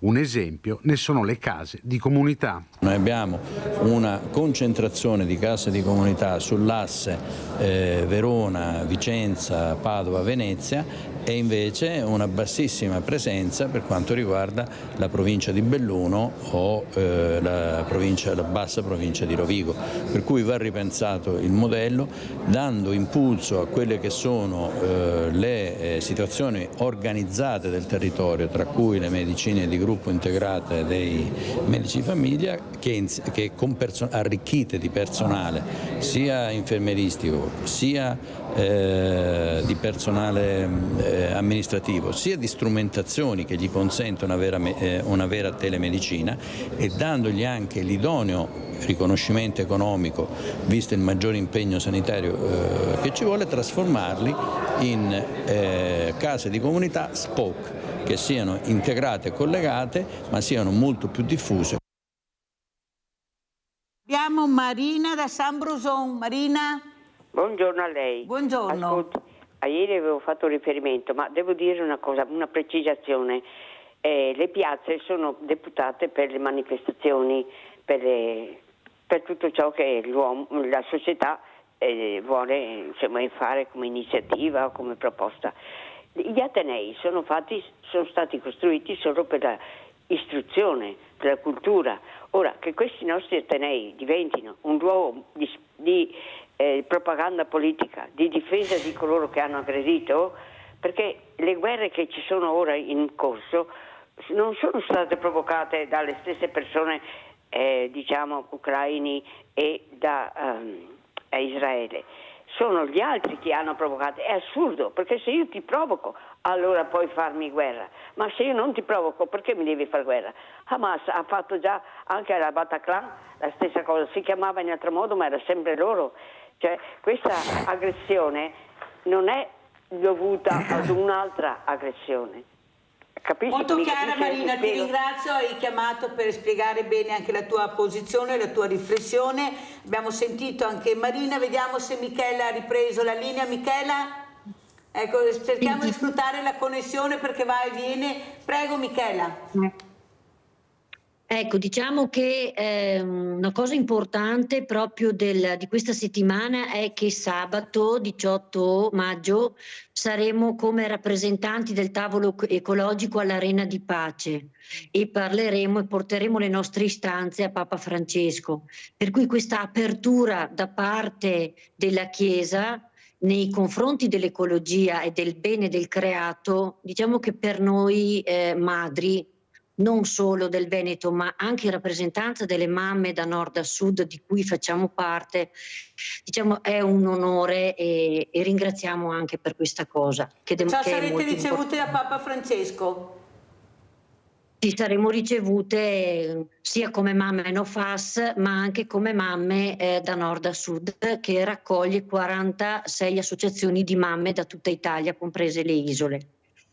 Io volevo fare un altro appello, una cosa molto importante. Abbiamo inviato a tutti i comuni del Veneto, della Lombardia, del Piemonte e in questi giorni anche della Toscana, attraverso sempre questa rete di mamme da nord a sud, una mozione che dovrebbe essere firmata dai sindaci dei vari comuni per spingere affinché venga fatta una legge per la messa al bando dei FAS. Che cosa significa messa al bando? Cioè non è più possibile permetterne la produzione. Ormai il nostro pianeta è saturo, come diceva il medico prima, parlava di materie plastiche, in realtà queste materie plastiche si chiamano sostanze perfluoroalchiliche e il loro acronimo è PFAS.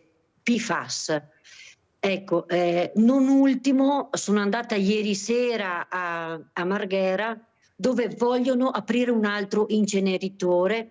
Questo inceneritore raccoglierà i fanghi che vengono dalla nostra zona, per cui questi fanghi che verranno inceneriti dalla matrice fango arriveranno in aria, per cui la gente, le popolazioni che abitano in quella zona di Marghera, una zona già sottoposta a grande stress, se li respirerà tutti, perché queste molecole non si possono incenerire.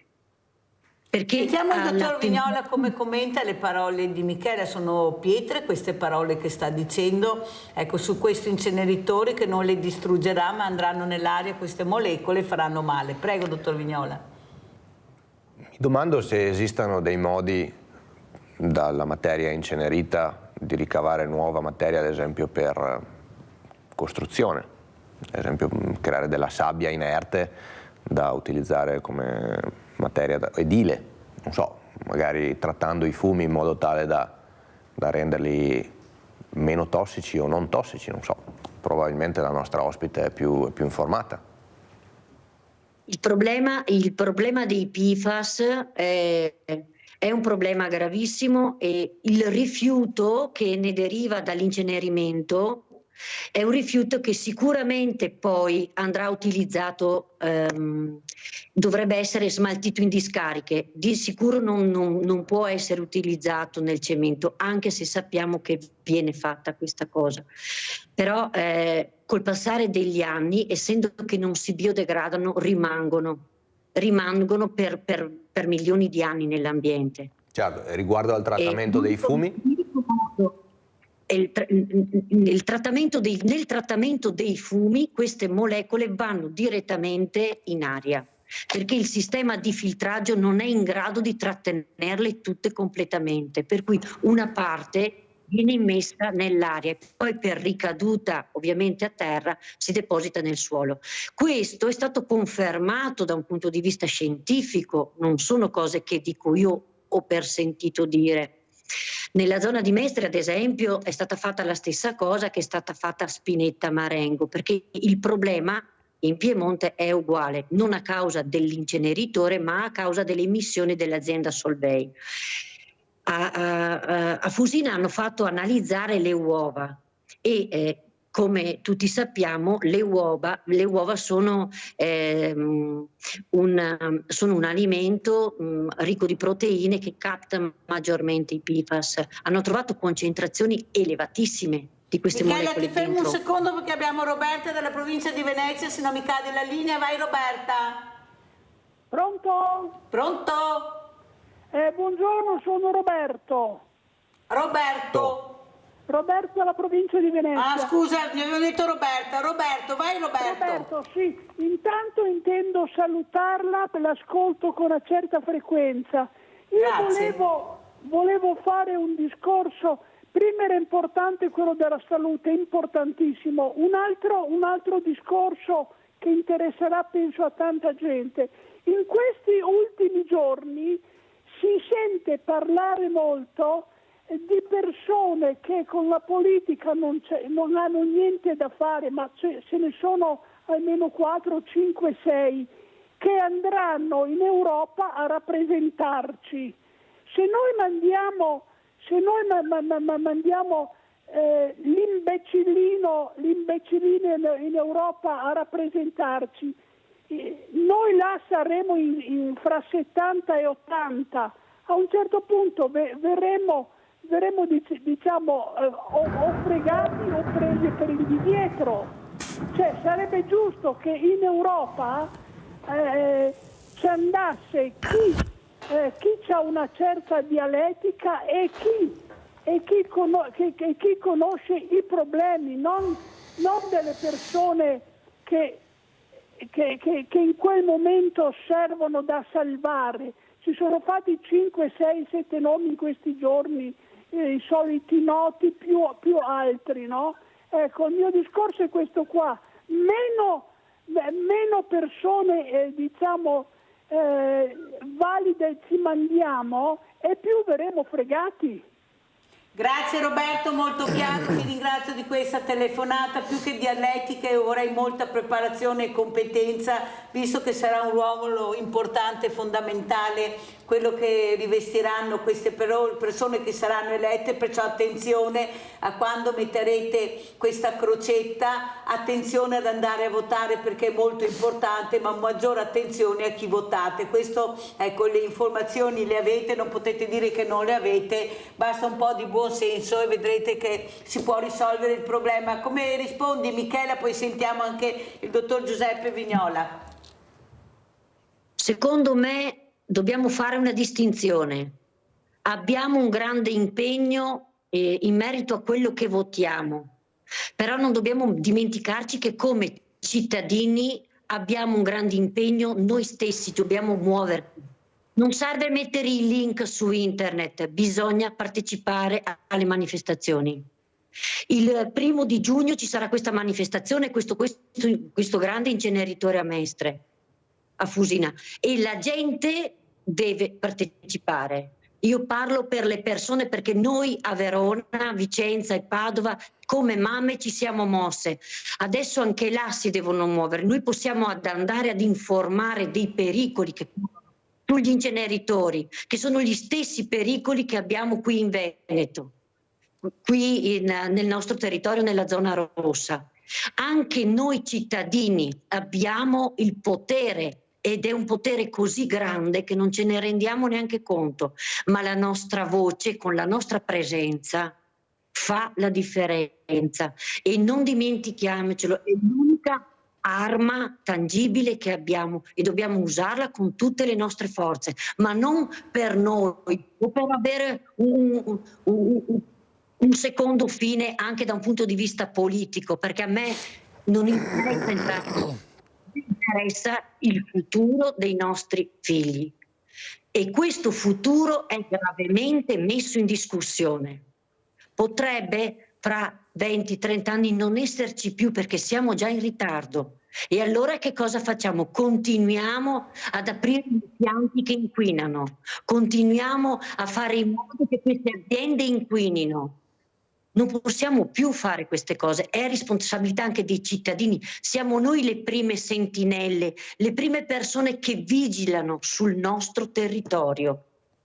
Sentiamo come commenta il dottor Vignola. Dottor Vignola, siamo noi che vigiliamo e quando stiamo male cerchiamo di andare da un medico bravo, competente, che ci dia anche una risposta immediata, che non abbiamo queste liste lunghissime. Ecco, sono importanti perché stiamo parlando di salute pubblica, non stiamo parlando di una carta da spostare o da mettere nel cassetto dell'ufficio. Io sto male, tu mi devi rispondere, Michela ha ragione, ci sono delle perplessità che veramente ci mettono con le spalle al muro perché non abbiamo le armi per combatterli, ecco, e dobbiamo fare forza perché alla politica fanno impressione e paura i numeri. Avete visto i trattori quando si sono mossi hanno cambiato le carte in tavola perché avevano paura che andassero oltre. Prego, dottor Vignola. Sì, quando c'è un problema io mi domando sempre quale sia l'alternativa.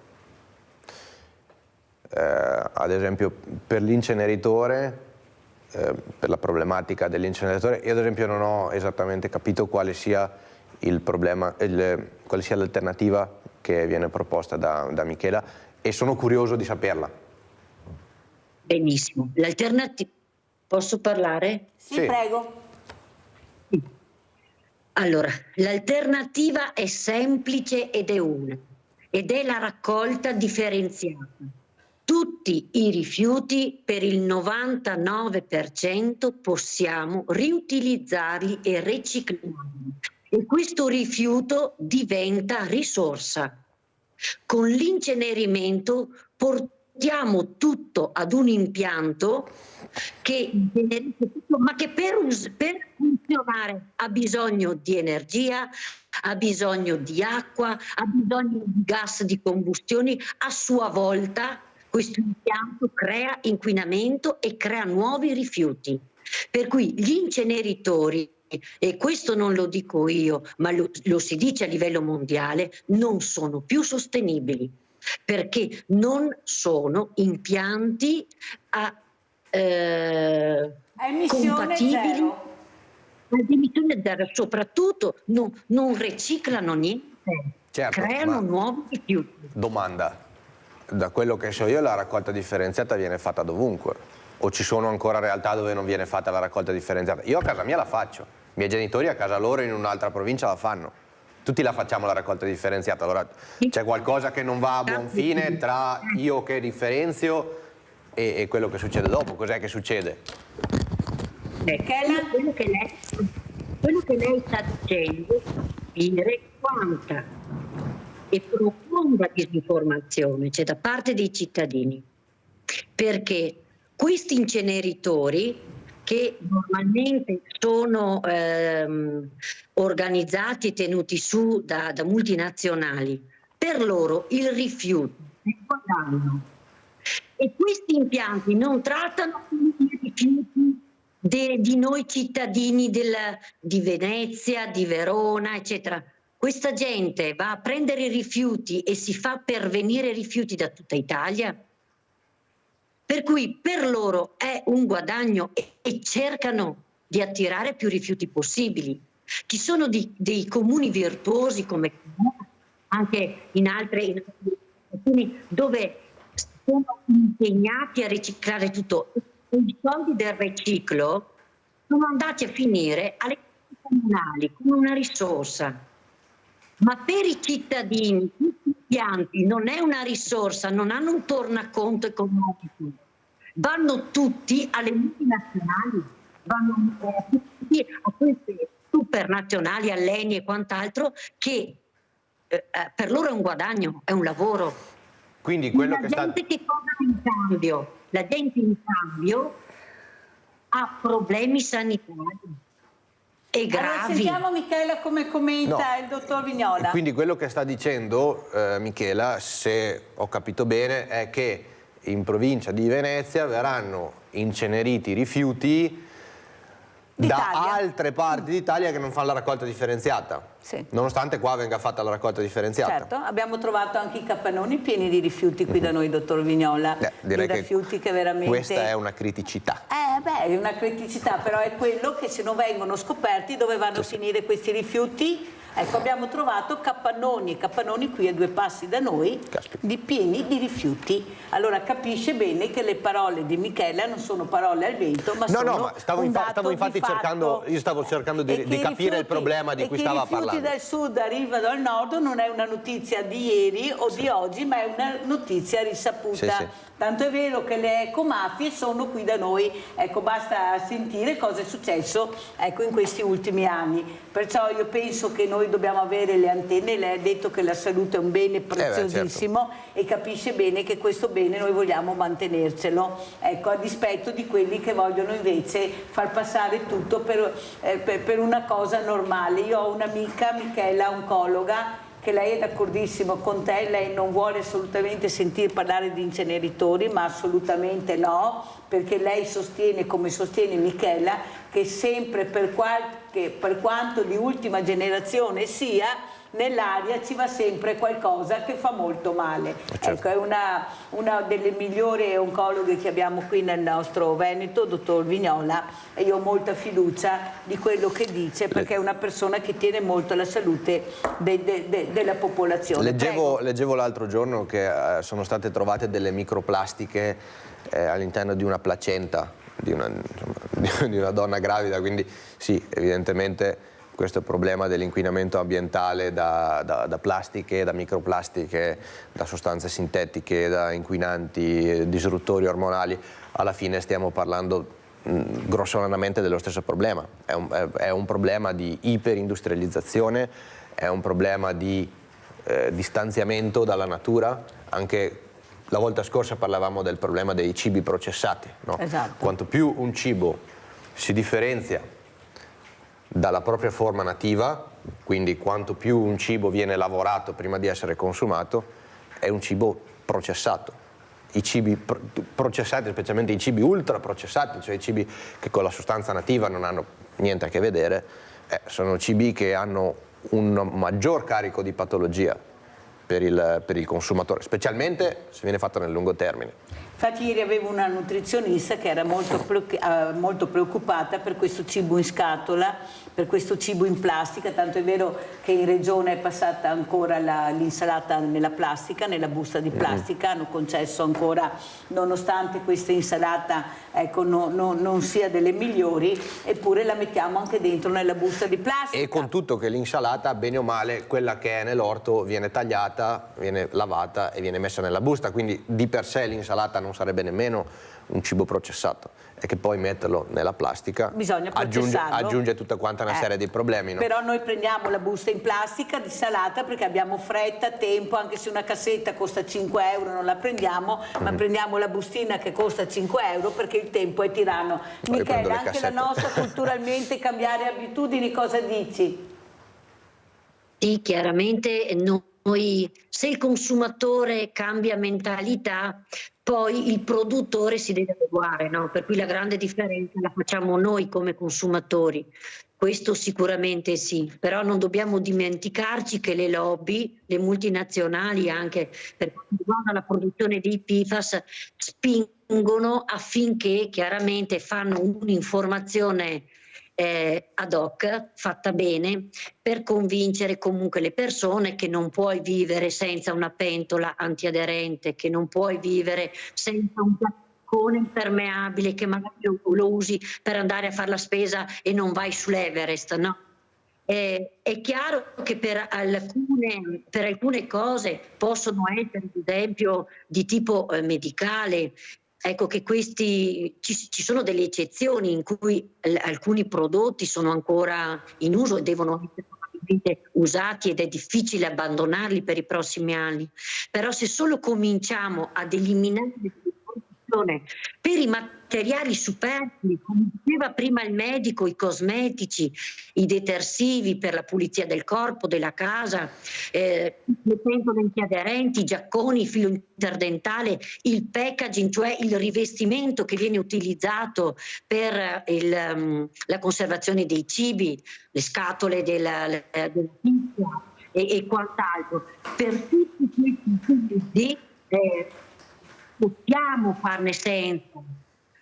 Siamo nati con le pentole in acciaio, non è obbligatorio avere la pentola antiaderente, e quando poi quella pentola antiaderente lì la vai a smaltire e quei prodotti lì vanno e ritornano nell'ambiente.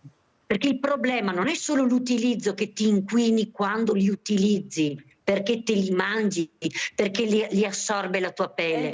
C'è anche il problema poi dello smaltimento del prodotto finale. Senti Michele, siccome devo correre perché il tempo è tiranno, purtroppo abbiamo avuto anche una non buona connessione, ma fortunatamente abbiamo compensato. Tu lavori in ospedale, sei infermiera, com'è la situazione all'interno degli ospedali che tu vedi, il tuo ma anche di altri? Perché abbiamo ricevuto delle telefonate veramente preoccupanti questa mattina, molta tecnologia, ospedali nuovi, ultima generazione, ma mancano le persone che fanno proprio la vera differenza. Prego, che sono medici, infermieri, prego.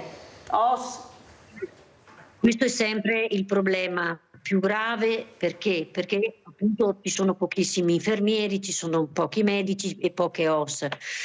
Quando ho cominciato a fare l'infermiera, i concorsi li facevamo in zona industriale a Verona, per capirci, magari c'erano 5 posti disponibili, si presentavano 3.000 infermieri, 3.000 persone.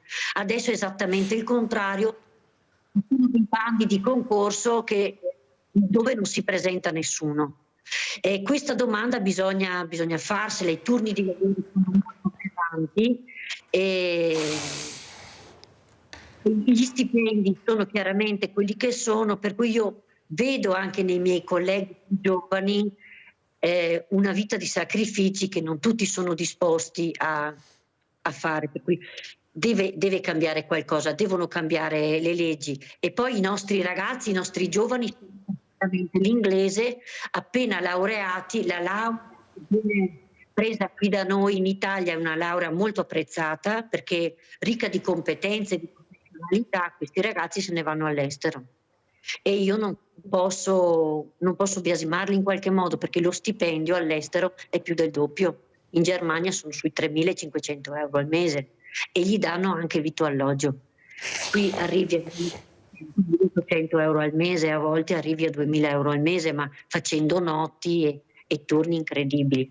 Per cui sono da rivedere queste cose, che sono cose fondamentali. Non a caso l'ascia della povertà sta aumentando in maniera esponenziale, e non sono barboni che stanno diventando barboni sempre di più, ma sono famiglie che non riescono più ad arrivare neppure alla seconda settimana del mese. Io, sapete, col Banco Solidale ieri, appunto, un'altra volta un'altra testimonianza, queste famiglie che non ce la fanno più e stanno diventando sempre più poveri, perché la vita veramente ha dei costi incredibili, le materie prime costano tantissimo e non riescono, i figli che crescono, eppure qualcuno non sta ascoltando per niente. Allora Michela, come vuoi chiudere? Cosa vuoi dire come ultima battuta? Che appello vuoi fare? Cosa vuoi ricordare? Prego. Io volevo innanzitutto ringraziarti, Mirella, perché sei una persona meravigliosa, di una grande sensibilità e sempre disponibile. Volevo ricordare il 18 di maggio l'Arena di Pace a Verona. Volevo ricordare ed essere vicina in questo momento alle mamme di Mestre, perché credo che questa grande preoccupazione per questo nuovo inceneritore non le fa neanche dormire di notte. Invito tutti i sindaci a controllare le loro mail, perché abbiamo mandato questa proposta di firmare la mozione, per cui se alcuni comuni non hanno prestato sufficiente attenzione, di prestare attenzione a questa mail e di portarla in consiglio comunale. Ogni giorno stanno arrivando sempre più adesioni, sia dalla provincia dai comuni di Vicenza, Verona e Padova, per cui siamo anche contente, perché ma anche il nostro Treviso. Allora Michela, lo farò presente al nostro sindaco. Benissimo, grazie. Lo farò presente sicuramente al nostro sindaco Mario Conte, poi deciderà lui, ma io lo farò presente senz'altro. Grazie alla nostra Michela Piccoli, portavoce Mamme No PFAS, grazie di essere stata con noi, salutami tutte le altre mamme, un grande abbraccio. Sentiamo come conclude il dottor Zeno Giuseppe Vignola, prego. Volevo portare il mio saluto di prosecuzione, di buona giornata nonostante il clima, a tutti i nostri ascoltatori. Volevo ricordare che per chi volesse iniziare un percorso di aumento della propria salute può contattarmi, la prima consulenza è offerta dalla casa, al mio indirizzo email zenogiuseppevignola@gmail.com oppure al mio numero di telefono 351 808 9875. Magari poi nel replay torneranno indietro e le riascolteranno e poi mi scriveranno. Dottor Vignola, in base a questi ragazzi sempre più, come ha detto Michela, vanno all'estero perché gli stipendi sono diversi, hanno vitto alloggio, qui trovare una casa, sentiamo anche per gli universitari la difficoltà che c'è, trovare anche una stanza, un appartamento, ecco, non abbiamo ostelli, cosa dice? Dico che c'è sempre più bisogno di salute. E in un sistema di libero mercato come dovrebbe essere il nostro, io penso che vada valorizzato la posizione di chi si occupa di salute. Parlo di medici, infermieri, OS, cioè di chi ha proprio le mani in pasta sulla salute. Va da sé che questi sforzi per valorizzare l'impegno di chi si occupa di salute io non li vedo. Ne vedo pochi, li vedo transitori, li vedo più negli intenti che nei fatti. Quindi questo è il mio auspicio. Ecco. Io vedo colleghi che hanno troppo poco per quello che fanno e questo è un problema.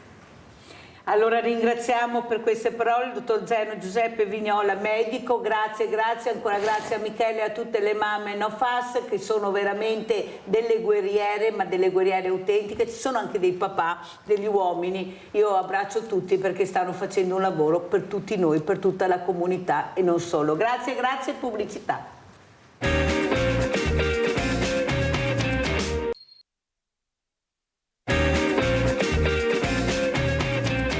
Saluto la professoressa Laura Rossetto, dirigente scolastico, Istituto Comprensivo San Damiano. Grazie professoressa di essere qui con noi, perché tante sono le domande che ci facciamo. Questo cambiamento anche all'interno della scuola, ritorna il voto in condotta, ne ho parlato ieri col dirigente dalle Carbonare.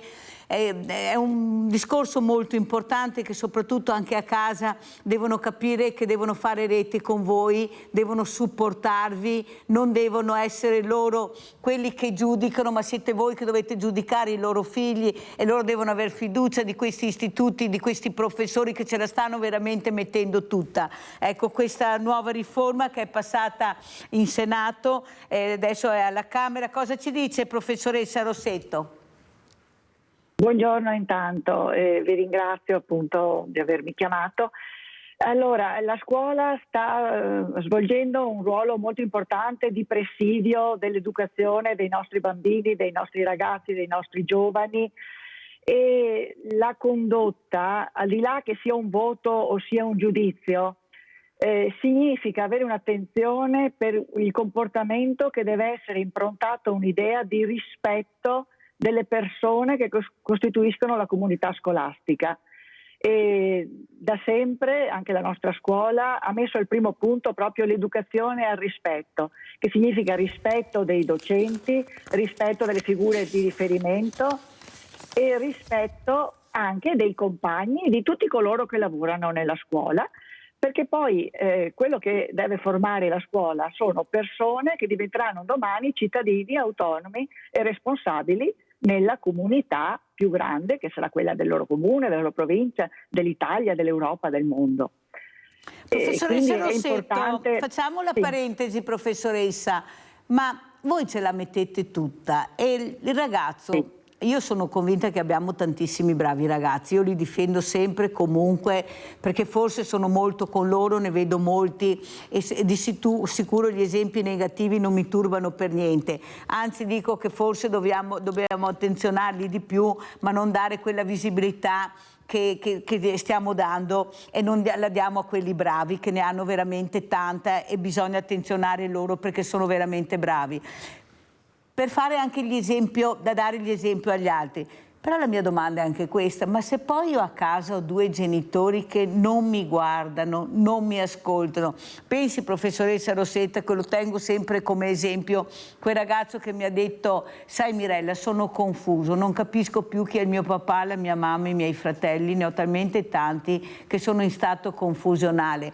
Capisce che questi ragazzi, professoressa, stanno ancora crescendo, voi siete un punto fermo per loro. Abbiamo visto anche nella pandemia che avrebbe mai pensato di trovarli fuori dalle scuole perché si sentivano spaesati, solo la scuola mancavano i loro compagni, i loro professori. Forse dobbiamo attenzionarli di più, ascoltarli ancora, aprire le scuole anche nel pomeriggio, non solo per la didattica ma per anche altre cose. Ma io non devo essere fortunato ad avere quella scuola, quel dirigente, quell'insegnante, io devo avere quello che mi aspetta di diritto, che c'è lo studio, lo sport, l'arte, la musica. Prego professoressa. Ha perfettamente ragione. La scuola sta svolgendo, come dicevo prima, proprio un ruolo di presidio molto importante, perché siamo in una società, Bauman l'ha definita liquida, in cui non si fa più rete tra agenzie educative. Le famiglie stanno avendo tante difficoltà, fanno fatica a svolgere il loro ruolo educativo e soprattutto c'è bisogno di fare rete. Io questo l'ho detto anche proprio ieri sera, ho fatto una riunione con i genitori di una classe dove erano emerse alcune problematiche di comportamento e ho detto: bisogna che voi genitori facciate rete tra di voi. Perché il messaggio che deve arrivare proprio del rispetto delle persone è un messaggio che deve essere univoco ai ragazzi, altrimenti si trovano disorientati, e soprattutto è necessario che ci sia un'alleanza tra scuola e famiglia, quella che viene chiamata la corresponsabilità educativa. Significa mettersi insieme, avere degli obiettivi comuni e portarli avanti, e quindi proprio con i genitori si è convenuto di porre attenzione su questo. E soprattutto è importante che i ragazzi sentano che c'è un'attenzione nei loro confronti, cioè nel senso che quello che loro stanno facendo è importante. Lo studio, che è la loro attività principale in questa fase d'età, è importante e anche i genitori li ho sollecitati a interessarsi di cosa hanno fatto i figli a scuola, ma non nel senso che voto hai preso, come è andato il compito, nel senso proprio cosa hai imparato oggi, cos'è che ti ha entusiasmato, cos'è che ti ha incuriosito, cos'è di bello che stai facendo, proprio perché quello che è importante è che io ho un istituto, presiedo un istituto comprensivo, quindi abbiamo la fascia di età che va dalla primaria alla secondaria di primo grado. Quello che è importante, che poi si porteranno tutta la vita, è il gusto dell'apprendere, il gusto delle cose ben fatte. Non studiare perché ho il voto, perché ho l'interrogazione, perché me lo dice la mamma, perché ho paura del professore, ma studiare e impegnarmi perché è bello quello che sto facendo. Molto belle queste parole è un lavoro e sono sicura, professoressa Rossetto, e la ringrazio perché io sono convinta che la prima catena, il primo anello della catena è la famiglia, i genitori. Ecco, forse dobbiamo mandarli a scuola, ecco, con i loro figli, sarebbe molto utile, ecco, aprire le scuole anche ai genitori, perché veramente ci sono delle situazioni che devono risolvere loro. Voi non potete risolvere certe situazioni, potete aiutare questo ragazzo, potete aiutare anche la famiglia, ma poi il problema deve risolvere la famiglia, il genitore. Il ragazzo vuole un genitore autorevole, non autoritario, che è una cosa diversa. Il ragazzo vuole regole, lo dice che ha bisogno di regole, ma da solo non se le mette, c'è qualcuno che deve mettere. Questo non potete farlo voi, è la famiglia che poi con le regole mette anche rispetto quando il ragazzo esce di casa e arriva a scuola. O sbaglio, professoressa? Ma certamente, perché solo che la famiglia non può essere sola, la famiglia deve fidarsi della scuola e capire che bisogna lavorare insieme. La famiglia, la scuola può dare dei supporti, ad esempio nel mio istituto comprensivo, ma in tantissimi altri istituti, c'è la figura dello psicologo. Quindi vediamo che ad esempio è richiestissima, noi l'abbiamo attivata per i ragazzi della scuola secondaria di primo grado ed è stata molto apprezzata dai ragazzi perché hanno bisogno di parlare, di qualcuno che li ascolti, che senta i loro problemi, che non necessariamente sono problemi di tipo clinico, ma sono problemi relazionali, problemi legati alla crescita, problemi che soprattutto in questa fase di età, di preadolescenza, inizio dell'adolescenza, iniziano a voler percepire un'identità di sé che sta cambiando. Quindi la scuola può dare anche un aiuto anche in questo senso, però l'importante è che ci sia questa collaborazione. Proprio ieri dicevo, se un ragazzo risponde male a un insegnante, probabilmente è abituato anche in altre situazioni a rispondere male. Non ha capito che la figura adulta di riferimento sta lavorando per lui, sta cercando di aiutarlo a crescere. Io ho fatto l'esempio ieri ai genitori di un blocco di marmo che è ancora grezzo, ma la famiglia e la scuola devono riuscire a tirar fuori una statua meravigliosa come faceva Michelangelo, no? Da un blocco di marmo grezzo ha tirato fuori dei capolavori. I nostri ragazzi sono dei capolavori, dobbiamo aiutarli a tirar fuori il bello che hanno dentro.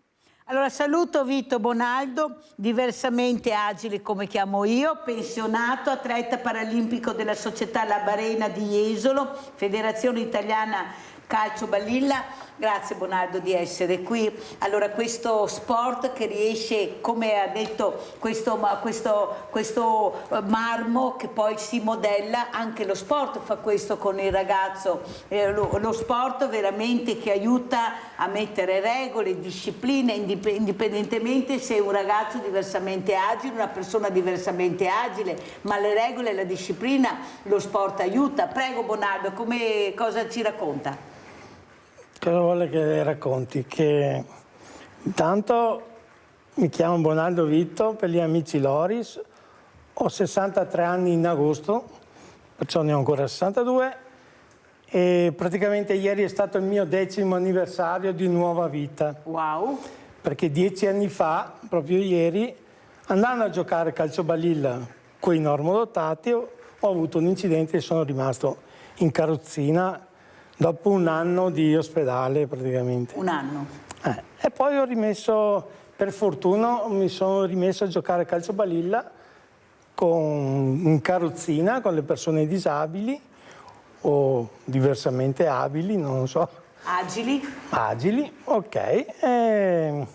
E per me lo sport è stato un aiuto, oltre che la mia famiglia, che è la numero uno, i miei figli, io ho 4 figli, una bella moglie.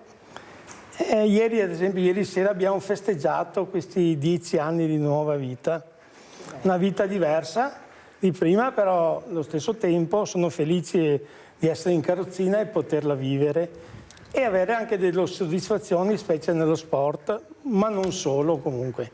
Allora Bonaldo, lei è un esempio di quello che vuol dire, ecco, rinascere a nuova vita dopo un anno di ospedale. Bisogna che mi ribocchi le maniche e che riesca a capire anche che vita avrò, perché ho una famiglia, ho 4 figli, ho una moglie meravigliosa, come ha detto lei, ma l'importanza di far crescere questi figli con le regole, la disciplina, essere un genitore autorevole, capire quando usare la carota e quando usare il bastone, l'importanza del rispetto quando esce da casa questo ragazzo, quando entra nella scuola, cosa vuole dire? Diciamo che le regole sono difficili da insegnare. E poi da persona a persona, ad esempio io per le regole nel mio sport ho dovuto studiarle anch'io, perché ci sono veramente delle regole, perché quando vai a giocare devi comportarti in una determinata maniera, specie facendo parte anche della nazionale italiana, sono ancora più rigide ancora.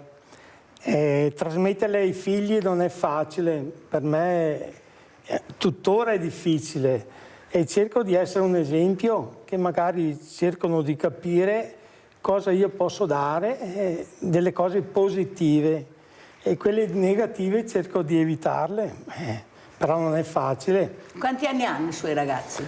La più piccola compie 21 anni a settembre, poi ne ho uno che ha 26 anni, uno che ne ha 31 e uno che ne ha 34.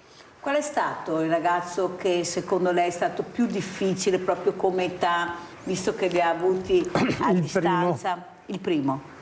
Il primo perché io ero giovane, mia moglie anche, inesperti, non è facile.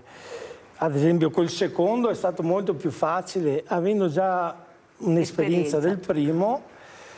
Diciamo che il primo è stato molto più dura, perché poi dipende anche dai figli. Lui è stato ammalato tante volte, ho dovuto andarlo a prendere dall'asilo, dalla scuola, perché soffriva di asma, una crisi di asma, e anche insegnare le regole della vita non è facile. Quando sei giovane è inutile che vuoi sapere tanto, ci vuole un'esperienza.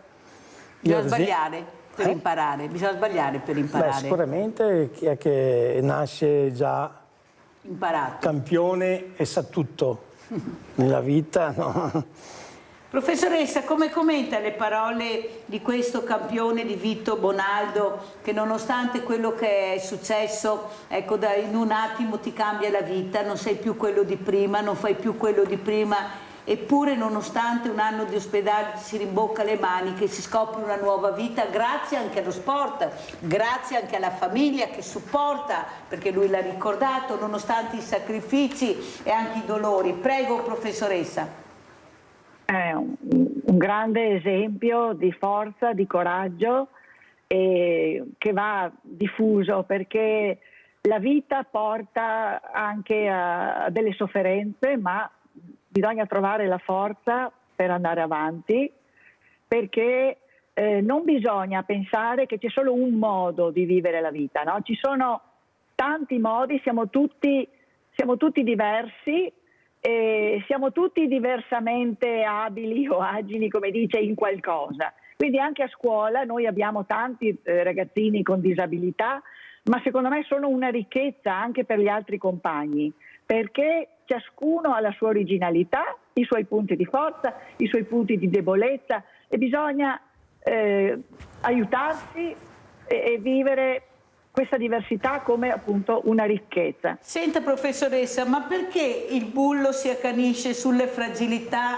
sapendo benissimo che è lui il più fragile. Non è la fragilità che colpisce, è lui la grande fragilità e non vuole ammetterlo, allora si accanisce su quello che magari è meno fragile o più fragile di lui, perché si concentra su quello, degli altri ha paura, va a colpire quello. E voi come vi state comportando, professoressa? Allora, certamente i bulli sono fragili, non hanno maturato un'identità positiva di sé, quindi è molto più semplice accanirsi con chi sai che non può renderti pane per focaccia, no? Questo è abbastanza comprensibile. Noi stiamo lavorando contro il bullismo, per fortuna non abbiamo casi eclatanti di bullismo, non abbiamo avuto finora, però quello che è importante è soprattutto la prevenzione, quello che dicevo, tutti i discorsi di educazione al rispetto. Stiamo lavorando attraverso la referente per il contrasto al bullismo che abbiamo nel nostro istituto, soprattutto sul discorso dell'empatia, cioè provare a mettersi nei panni dell'altro. Abbiamo un progetto che si chiama Io sono l'altro e quindi provare a capire quali sono i sentimenti dell'altro, come può sentirsi un'altra persona di fronte a quello che io sto facendo. Quindi, come dicevo prima, no? Capire che siamo diversi, che ognuno ha la sua originalità e che quindi non bisogna uniformarsi. Ad esempio, bellissima l'iniziativa anche che facciamo alla primaria della giornata dei calzini sfaiati, quindi tutta la diversità come ricchezza, come bellezza, e provare quindi a pensare che non sono tutti come me, e questa è una fortuna, ma sono persone anche diverse, che hanno emozioni che possono essere diverse dalle mie, che hanno un sentire, che hanno un modo di vedere la vita che può essere diverso dal mio, e cercare di quindi attraverso questa empatia vivere in armonia nella comunità della scuola. Allora adesso mi rivolgo a Vito Bonaldo, questo atleta paralimpico di questa società importante, la Barena di Jesolo, di questa Federazione Paralimpica Italiana Calcio Balilla. A mio avviso la scuola nel pomeriggio dovrebbe aprirsi di più al mondo dello sport, a varie discipline, dare la possibilità a questi ragazzi di provare quello che magari può essere anche un percorso che non possono neppure immaginare di avere.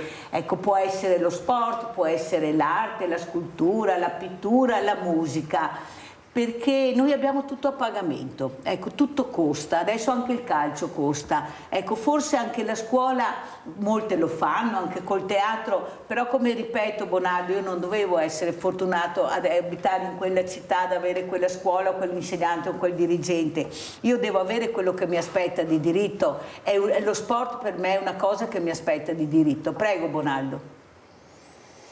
Beh, certamente se ci fosse più persone disponibili, magari che abbiano delle qualifiche, che hanno qualcosa da trasmettere, da insegnare, è una cosa positiva per tutti i bambini, per tutte le cose.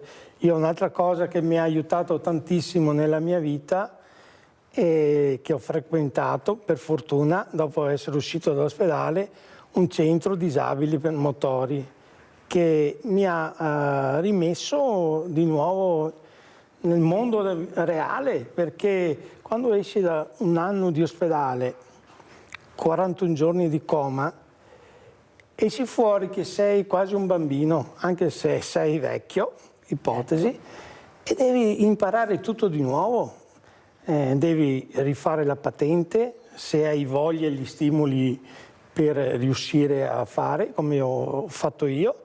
Devi saper montare una carrozzina, devi sapere che quando cadi da una carrozzina ti devono insegnare a venire su, là c'è lo psicologo, c'è il fisioterapista, abbiamo una sala computer, c'è una sala falegnameria, praticamente impari tutto di nuovo un'altra volta.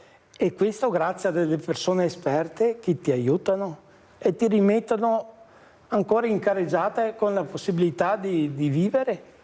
Questo è quello che penso. Professoressa, come commenta le parole di Bonaldo? Pensi una scuola che diventa una palestra di vita, professoressa?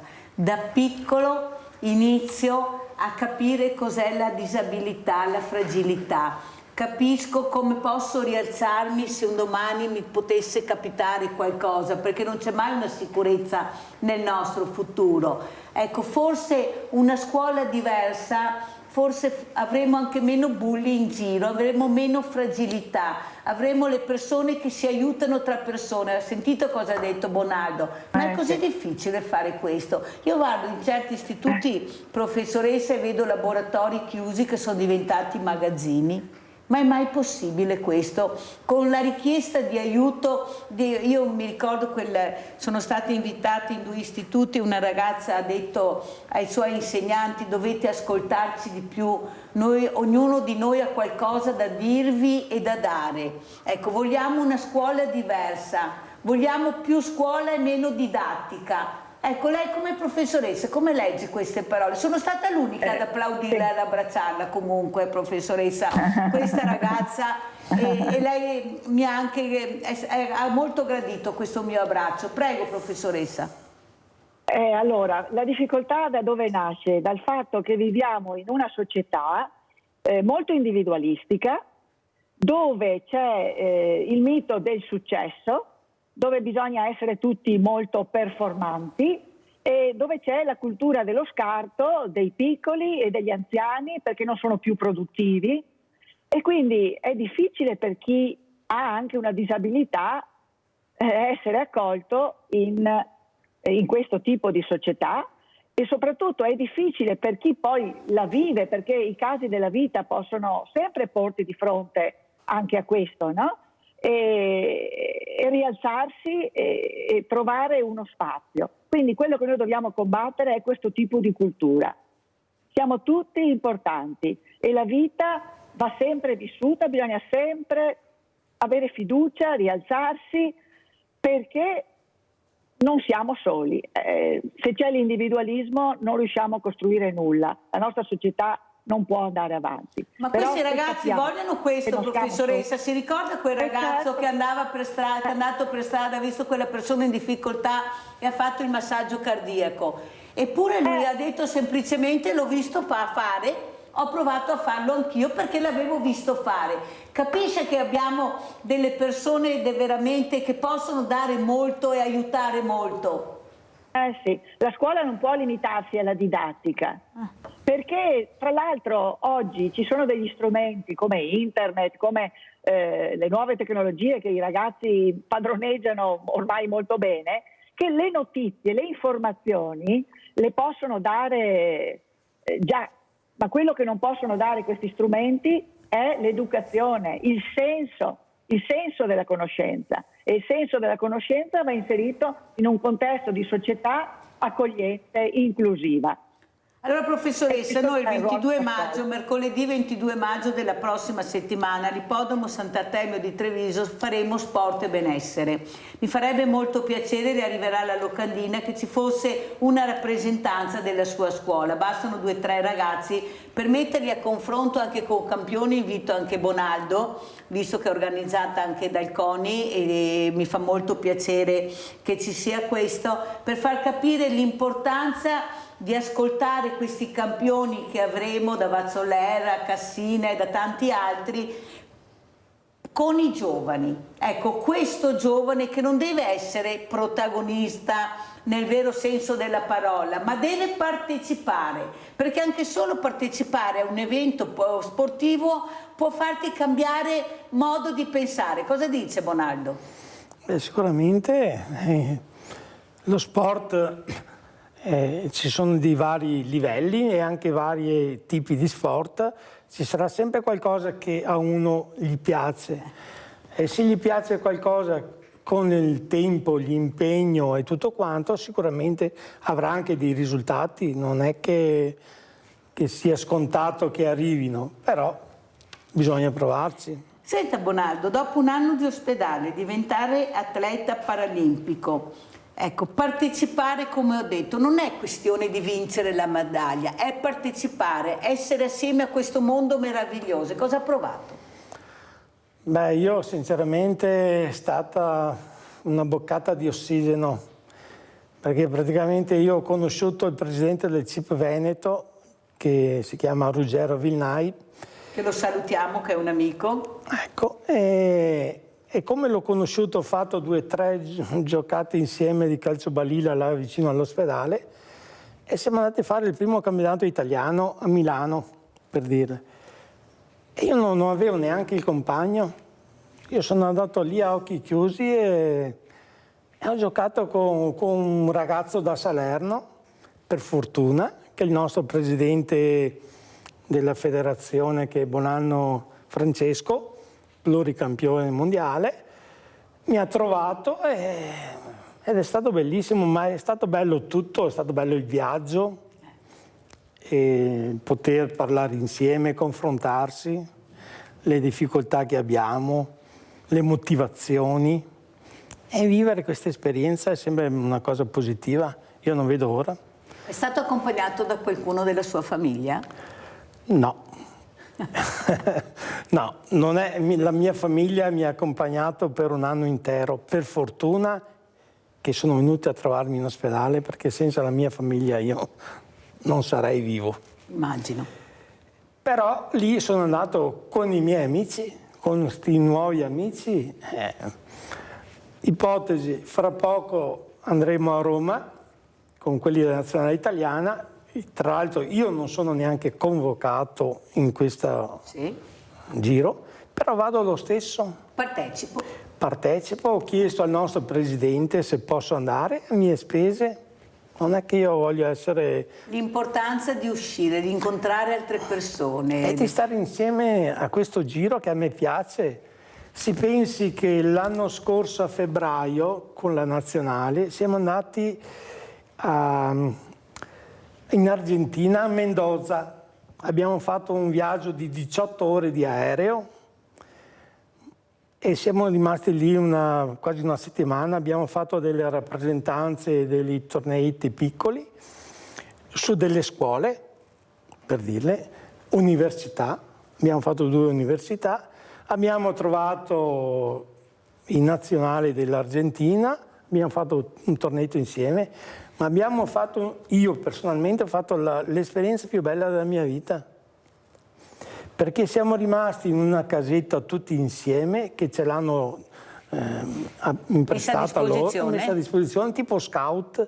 Ci siamo arrangiati a fare la colazione, fare il pranzo a mezzogiorno e alla sera si andava a mangiare fuori insieme.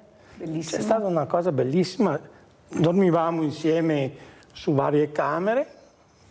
Cose semplici ma molto utili. Io sono tornato a casa felicissimo. Senta Bonaldo, io l'altro giorno avevo il presidente di Federalberghi di Belluno e sono rimasta ancora sconvolta di quello che sento, che non abbiamo ancora gli alberghi per queste Paralimpiadi che ci saranno, perché qualcosa si sta facendo ma non è così semplice, visto il numero di atleti che arriveranno. Io sono sconvolta perché penso che andiamo nella Luna e che in tempi non sospetti si poteva veramente gestire questa cosa, perché non deve essere la stanza per diversamente agile, deve essere una stanza dove io posso accedere, perché sono persone che girano, che spendono, che vivono la quotidianità come tutti noi. Perché siamo ancora a livelli così indietro, secondo lei? Perché forse questa diversità, questa fragilità da qualcuno è vista in maniera un po' così, cioè a Cortina 1.000 euro al giorno, non posso avere la stanza per diversamente agile, perché così funziona. È inutile che non giriamo a qualcuno, date ancora fastidio, caro Bonaldo. Abbiamo visto cosa è successo a Cortina, questa mamma con questo ragazzo che l'hanno fatta spostare perché qualcuno non li vedeva bene. Ecco, cosa vuole dire Bonaldo? Beh, diciamo che sinceramente io non mi posso lamentare, anche se nei vari tornei, varie cose che mi è capitato, c'è sempre molta difficoltà. C'è difficoltà perché ci sono scale, perché ci sono scalini, perché le rampe non sono a norma. I posti per la macchina, ipotesi io che ho la macchina, dei disabili non vengono rispettati, ci sono tante cose, però se pensiamo 10 anni fa o 20 anni fa i disabili erano chiusi in casa. Poi che ce ne sono ancora, Sì. Da Okay. parte di qualche genitore che non ha ancora l'apertura mentale, che non vuol far vedere questo ragazzo come fosse un mostro. Professoressa, cosa dice rispetto alle parole che ha detto Bonaldo? Ha sentito questo ottimismo che hanno queste persone che vedono sempre il lato positivo? Io guardo quello negativo e lo ricordo perché dobbiamo migliorare, perciò io faccio quello. Però ha sentito, sono sempre positivi, sempre aperti al mondo, alla vita, non si lamentano mai, pochissimo. Prego, professoressa. Sì, bisognerebbe che portassero la loro testimonianza così bella, così positiva anche nelle scuole. E riguardo quello che lei diceva anche degli alberghi, nella scuola io porto avanti questa idea, cioè non dobbiamo fare cose per i cosiddetti, tra virgolette, normali e cose per i disabili, ma dobbiamo fare delle attività, delle progettazioni che se vanno bene per i disabili vanno bene per tutti. Certo. Cioè l'inclusione non è differenziare, ma è creare ambienti che vadano bene per tutti. Purtroppo le barriere architettoniche sono ancora un grosso problema, sappiamo che anche l'edilizia scolastica, nonostante lo sforzo anche adesso del PNRR di venire incontro e mettere a posto, però anche nei nostri comuni vediamo che insomma le barriere sono ancora tante, però bisogna ragionare in un'altra ottica, cioè creare ambienti e attività che possano essere per tutti. Sono perfettamente d'accordo, l'idea di Bebevio, una palestra per tutti, non una palestra che divide da una parte e dall'altra, ma una palestra aperta, così devono essere le strutture che abbiamo, non possono dividere, perché sennò di che inclusione parliamo? Allora non parleremo mai di inclusività. Bonaldo, cosa dice, come concludiamo? Ma io do pienamente ragione alla professoressa che sarebbe bello poter dare la nostra testimonianza agli alunni, perché sicuramente hanno qualcosa da imparare anche da noi che siamo diversamente abili o quello che siamo, e che è giusto che le nuove progettazioni che vengono fatte siano fatte per tutti, specie per i disabili, perché se va bene a noi disabili sicuramente va bene anche alle persone normali. Ecco. Che poi disabili o diversamente agili, come li chiamo io, può capitare a tutti, perché se ti fai male e non puoi camminare devi usare la sedia a rotelle, e se vai in vacanza in quel periodo devi avere un albergo, un appartamento che sia attrezzato. Cioè non è che possiamo parlare di disabilità solo guardando da un'angolazione, ma dobbiamo guardarla a 360 gradi. Come conclude, professoressa? Prego. Io concluderei proprio con questa nota di fiducia nella vita, di speranza che sono emerse da queste parole anche del signor Bonaldo, che ringrazio per la sua testimonianza, e lo stesso messaggio di fiducia che la scuola sta cercando di portare avanti, perché costruisce, forma, educa le nuove generazioni per il bene del nostro Paese. Allora professoressa, io le manderò la locandina, mi piacerebbe tantissimo se fosse anche lei, magari se c'è anche Bonaldo, di conoscerli, di portare queste realtà all'interno di questi istituti, di queste scuole molto importanti. Con loro si fa formazione, professoressa, magari avere una rappresentanza anche della sua scuola, 2 o 3 ragazzi, visto che abbiamo questi campioni, abbiamo il CONI, il CIP, abbiamo queste realtà che però io vorrei confrontare proprio con i giovani. Dobbiamo ascoltare i giovani, cosa vogliono, quali sono le loro aspettative, promuovendo anche l'esperienza, come dice Bonaldo, di chi ha provato, di chi è stato giovane, poi è diventato diversamente giovane, ma che è diventato anche campione, però qualcuno che partecipa anche se non è campione, ma che ha la speranza di partecipare. Grazie alla professoressa Laura Rossetto, dirigente scolastico Istituto Comprensivo San Vendemiano, di essere stata con noi. Bonaldo, come ci saluta? Io vi ringrazio tutti quanti, perché mi ha fatto piacere poter dire la mia, che anche se sono diversamente abile, credo essere una persona non del tutto stupida, e e magari dire qualcosa di positivo per i ragazzi che hanno dei problemi, non mollare mai nella vita, come ce l'ho io nel cuore, non mollo mai, do sempre il mio meglio e dopo spero che il Signore mi aiuti e viva la vita. E viva la vita! Parole più belle non potevano essere dette da Bonaldo, questa voglia di vivere, questa gioia di vivere, questo amore per la sua grande famiglia. Se non ci fossero stati non sarei qui, invece c'è. Questa famiglia c'è, presente, che lo sostiene e ci siamo anche noi però Bonaldo. E veramente grazie per quello che ha detto a Vito Bonaldo, atleta paralimpico della Società La Barena di Jesolo, Federazione Paralimpica Italiana Calcio Balilli. E a questo punto noi, dicendo grazie a tutti i miei ospiti, andiamo a pranzo con la proposta di Mirella. Vermicelli delicatezza. La mozzarella ha una storia antichissima. Vi sono tesi storiche e contrastanti circa l'epoca dell'introduzione dei bufali in Campania. Alcuni storici la fanno risalire al VI secolo, attribuendola ai Longobardi. Ma qualche storico avanza persino l'ipotesi che fossero già stati portati in Italia da Annibale. Ingredienti per 4 persone: 320 grammi di vermicelli, 600 grammi di zucchine, 200 grammi di mozzarella, 2 uova,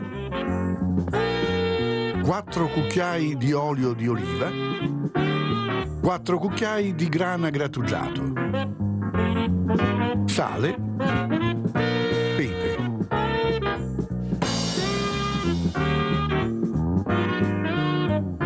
Spuntate le zucchine.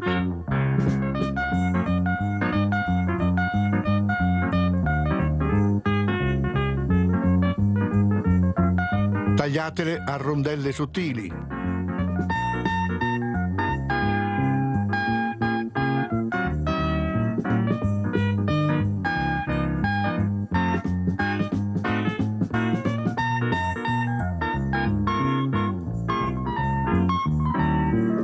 Battete in una ciotola le uova e non appena sono leggermente montate, aggiungete il formaggio grattugiato.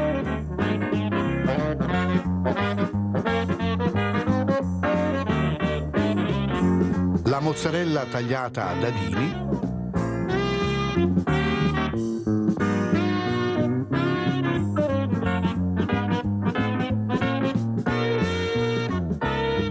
sale,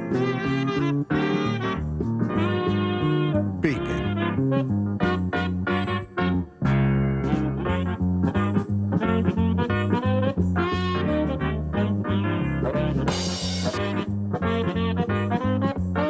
Fate saltare nell'olio le zucchine in un tegame piuttosto capiente, basso e largo.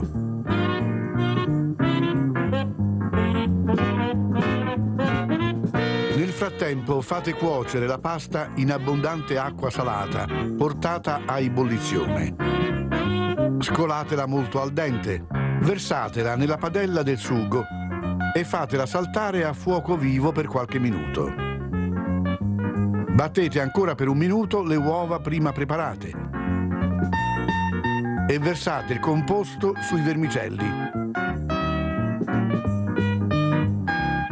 Fate amalgamare mescolando.